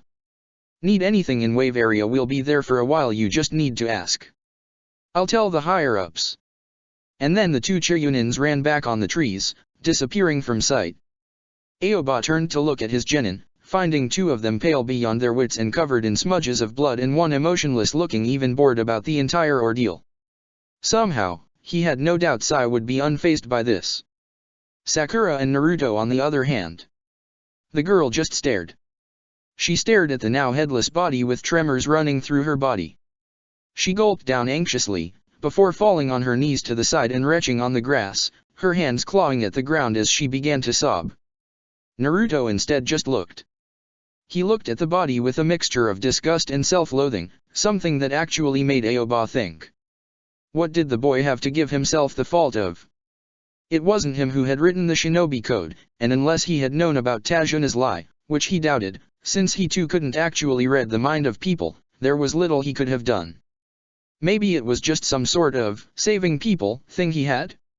No, everything went against that theory. The boy was introverted and didn't trust quickly. He probably was disgusted that the man had lied, and was accusing himself of not having seen it sooner to prevent Sakura from seeing it. He doubted there was anything romantic in that knight in shining armor feel, but if there was, he'd curb it out with time. Sakura was a kunoichi and he was a shinobi. Sure, they were teammates, but that meant they had to complement and support one another, not protect the weak link. "Sakura, can you stand?" he asked calmly. "Oh God, oh God, you killed him," Sakura whispered trembling. You just killed him." Protocol 9, Hara no Sakura, isn't taught in school. Someone most certainly had to have asked why it isn't even written on the school book in your class. There's always a book smart who asks. What did your Chiyunin sensei say when queried? Sakura knew the answer, always the smart girl. She had been the one to actually ask that question, and she couldn't help but feel a sting of anger at her naive self who wished for praise. Really, she didn't want to know in that way. "We would learn it on the field," she whispered hoarsely. "He also said we shouldn't hope to know it soon." "Exactly," Aoba nodded, taking out a scroll and unrolling it. Tajuna's corpse was soon placed within the seal, and as it was closed and snapped shut with a red ribbon, Naruto looked positively sick. "Every Jounin is assigned 3 of these scrolls when taking on a genin team," he spoke calmly. "And every Jounin generally wishes he will never have to use them for his students. This mission is over, we will be paid for a day's duty, while the village takes care of warning the family of what has transpired." "Was there no other way?" Naruto asked softly, as his arms went to help Sakura back up, to stand on her feet. Protocol 9 was always given leeway, since it is sometimes hard to discern between willingly hiding facts or happen chance. Sometimes a group of people you define as bandits might be A-rank Jounins hiding themselves as such. A civilian would know no better, of course, but since this was a pretty clear-cut case, there was only one possible end. Since the war with Iwagakure and the Kyuubi's rampage on Konoha, here Naruto winced hard. Protocol 9 has become stricter. We can't lose shinobi to high-ranked mission they are unprepared for. "I see," Naruto mumbled. "But what about his country?" "It doesn't matter," Aoba replied. "If the problem will trouble the land of fire, the daimyo will send a request to the village. If it doesn't, then it is not our business unless the daimyo of Wave pays us. We are not tasked with meddling with other countries' inner turmoil, especially if shinobi are hired for it, and I will not risk your lives for this. Do you understand me?" There was silence for a moment, before Naruto meekly nodded. "Good, then let's get back. We will reach Konoha by nightfall. In the meantime." Aoba's right thumb went up as the Jounin bit onto it, making a strange set of hand signs before slamming his right hand on the ground. There was a small puff of smoke mixed with black feathers, and the next instant a crow appeared on the ground. The crow held a strange mailbag strapped to his shoulders, empty but probably able to safely carry small packages. "Tengu? Tengu?" the crow cawed, flapping its wings. "Tengu? Yes, you're Tengu," Aoba sighed as he took the scroll with Tajuna's body. He grasped a brush, before writing a black 9 upon the surface of the scroll. "Deliver this back to Konoha, Torture and Interrogation Department." The crow cawed, before turning its glinting black eyes around, as the scroll was hoisted in his backpack. Flapping its wings fast, the beast took to the skies in a moment, flying away. "We can start going back then." The puddle of blood that belonged to Tajuna remained behind, drying beneath the rays of the sun. Sakura gave hesitant glances back at the pool, before biting her lip and proceeding together with her team. She couldn't help but keep on hearing the old man's words, and really, was a lie worth a life? The man had lied, but did they really have to execute him on the spot? Couldn't they come to a deal of sorts, like sending another team? Sai remained unfazed. The Hokage would probably be told of the event and then look into the matter. Should there be a risk or a potential benefit for Konoha, the leader of the village would send a small group of Umbu to oversee what needed to be done. If the swordsman of the mist proved to be valuable, he would be taken in and then used as an exchange token with Kiri for some of the forgotten behind enemy lines shinobi. That was the reason the liars were executed. It sent a clear message that Konoha wouldn't deal with such a thing, while secretly it might or might not do it all the same. Of course, only the daimyo would be notified, and only once Konoha's reward was already secured in some form or the other. Naruto remained quiet, so quiet that Aoba was starting to think he had shocked the boy out of his wits. It took a moment for him to understand that the boy was actually mumbling something, and that the something was a question for him. "Am I a horrible person, sensei?" "Naruto. I wished him dead, for how he acted." Am I a horrible person, if I'm not sad he died? If I don't care about his nephew or daughter? Am I evil? No, Aoba answered, shaking his head. You're just human. Ah, Naruto grimaced. I'm not just human though. Naruto, you want to tell your teammates?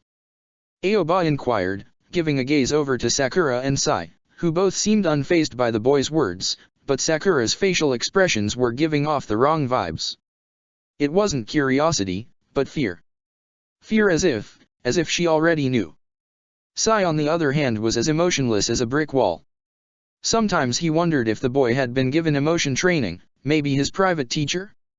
Sakura already knows, Naruto said.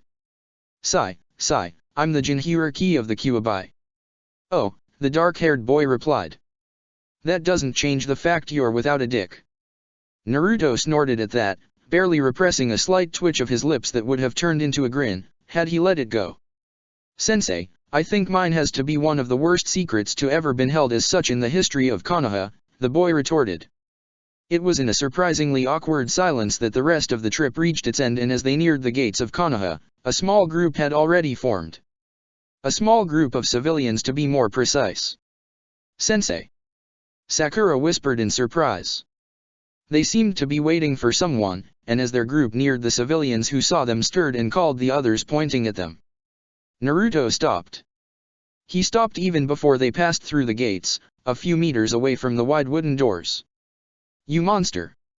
A voice screeched as soon as they stepped within the village. Sakura stilled and turned back, to where Naruto had stopped, and then back to where the civilian in question, an old woman in her 80s, had screamed, pointing at the boy. You hadn't taken enough, did you? Madam, what is going on? Aoba-sensei asked as he neared the old woman, who was frantically trying to claw her way to where Naruto was. The Chiryunin guards were holding her back, as one of the two Katetsu, if she wasn't wrong, was at the same time gesturing something from above. Ayam was the sweetest girl ever. A loud voice, coming from a young teenager, screamed in the small crowd. And now she's dead because of him. Sakura frowned. Ayam, the name was familiar, why? She turned to gaze at Naruto, only to find him frozen in shock. His eyes were like those of a frightened rabbit, one who he is just about to take flight. I didn't. He stammered out. You fucking demon. A woman in her 50s spat out, spitting in Naruto's direction. The third was kind not to smother you in your crib, that's what. You did this. No, I. Just go and die. Die. You haven't taken enough of us, have you? We'll have our revenge. I hope you die. Sakura. Sigh. Take Naruto back to Shimura-san's home. When her sensei barked the order, Sakura finally snapped out of her shocked stillness. So she went right back out to where Naruto had stopped, grabbed him by the hand and yanked him to follow her. She tightened the grip on his hand as the boy seemed to be looking down in silence. She pressed her lips thinly one against the other as she passed by the screams and the curses sent their way, with Sai in tow. One of the civilians actually flung a rotten tomato in their way, but Sai was fast and cut it in midair. It's all right, she tried to sound cheerful. Everything's going to be fine. Ayam's dead, he whispered hoarse. I'm the one who. No, you didn't, Sakura snapped back at him. I'm sure it's a misunderstanding. No. I told them. She was poisoning me, I confessed. She was imprisoned but. Naruto. Sakura's eyes softened, as she looked at the downcast and trembling form of the once blonde boy. He had even begun to sniffle a bit. Then, she blinked. Wait. She poisoned you. Yes but. And you knew and said nothing. Sakura's cheeks filled with air, before she grasped Naruto by both sides of his jacket and began to throttle him. You baka. You don't keep quiet about this. She got what she deserved, that's what. No. Naruto snapped back. Sakura, really, no. His tone was soft as Sakura stopped holding him, looking into his eyes for some sort of reason. I killed her father. She had the right to do it. What bullshit is this now? You didn't kill anyone. You can't become a shinobi if you're a murderer, you know. Which was ironic, considering what a shinobi did, and especially since they started the academy at the young age of 6. Still, that was in the law. Naruto just swallowed thickly, keeping his gaze low. Naruto. It's my fault, he said. There's nothing else to add. They're right. I just destroyed a family, happy me, huh? Killed them both. Killed them both. I'm sure Shimura-san is going to be proud of me, yeah, really proud. He sarcastically whispered. I'll end up killing him too, I suppose that's all I'm good at. Sakura closed her eyes and took a deep breath, before slamming her right hand in a punch straight against Naruto's face. You baka! She grasped him again, before slamming the boy on the ground and starting to hit him on the chest with her fists. You stupid, stupid idiot. That's not true. That's not true at all. Cherry, Sai whispered as his right hand stopped the girl's fist. We need to go. We're attracting attention. The girl stifled a sob as she stood back up. Naruto frowned, had the girl been tearing up for him now? You're not at fault, not for this, not for anything like this, understood? She whispered, narrowing her watery eyes at him. And if you, she sniffled, if you think something like this again, then I'll hit you like I hit Sai again. Got it. Why? Naruto whispered the question out as if it weighed like lead, his throat parched. Because I care, stupid. I'm the team leader after all. She pushed her chest upwards. Cherry, who voted you team leader? Well, you're horrible with people and Naruto is a bit shy, so I'm the leader, Shannaro. The girl huffed. You're ugly, I should be team leader. I am the Shannaro. Another fist flew, and a crater with Sai formed on the street. Naruto stared at his female teammate huffing and sporting a twitchy grin on her face, as she looked awfully amused at hitting Sai again. The boy just stared at the scene for a moment more, with Sakura ranting at Sai and the other boy replying in such a way that the pink-haired Kunoichi slammed him back in the crater more often than not. Eventually, he cracked a grin. The grin turned into a smile. And then he chuckled, even as the salty tears tasted awfully bitter on his tongue, he couldn't help but laugh at his teammates' antics. The two actually looked flustered at hearing him laugh, even Sai had his eyes wide. Sakura was the second one to giggle, probably because the scene hit her in its entirety. Sai was the last, and more than laughing he just moved his head to the side and brought up an eyebrow, but just for an instant the twitch of his lips moved to a small smile, so quick it had seemed nothing more than an illusion. But it had been there. Naruto sighed that night, as he was in his bed. He kept his eyes closed, as a memory surfaced from the depths of his mind. He had been 6. He had been hungry, and he had money. People didn't like him, but he didn't let that pull him down. He'd smile and laugh and look around. He was going to become a shinobi at the academy, so he wasn't going to be afraid. He was a very brave boy for going around the village, even more so when people just didn't look at him. Some were very rude and knocked him down without saying they were sorry, but he ignored those bastards. He had just decided to go back home, when a nice and enticing smell had caught his nose. That had been the moment he had walked into Ichiraku's ramen stall. That had been the first day he had eaten ramen, the first day he had met people who had smiled at him, rather than glare. That had been, really a wonderful, day. And so Naruto fell asleep, while just one floor below Shimura Danzo finished penning the latest orders for his route operatives to smuggle the cargo out of Konoha. Beneath the bandage, his right eye bled as usual. It would do so for a week, as it was the norm when he used it. The girl had confessed without fault, no lie or deceit had been seen by the Hyuga, and nothing could be said to disprove it. The stall vendor hadn't really poisoned the Jinchuriki, no. Mizuki had not alone, he couldn't have done that alone, and the girl had been the scapegoat. The poison had been applied to the chopsticks the boy used to eat, not the broth. The tip of the chopsticks had been repeatedly coated and soaked into poisons of ever-increasing variety. Merely looking at the dead cats in the back alley would have told the truth weeks earlier, just around the time Mizuki had left his girlfriend to start dating the stall vendor. Route operatives had of course disposed of both cats and poisoned chopsticks. Just like they would now dispose of certain dead weight. Mizuki had run its course. It was time to change his objective. The Harino girl had civilian parents, prone to accidents. If he cut that off, he could get the girl to stick to her teammates. Emotions and bonds were weak things. His mind suddenly gave him an insightful idea. One that would make the boy under his care graduate from root training all the same.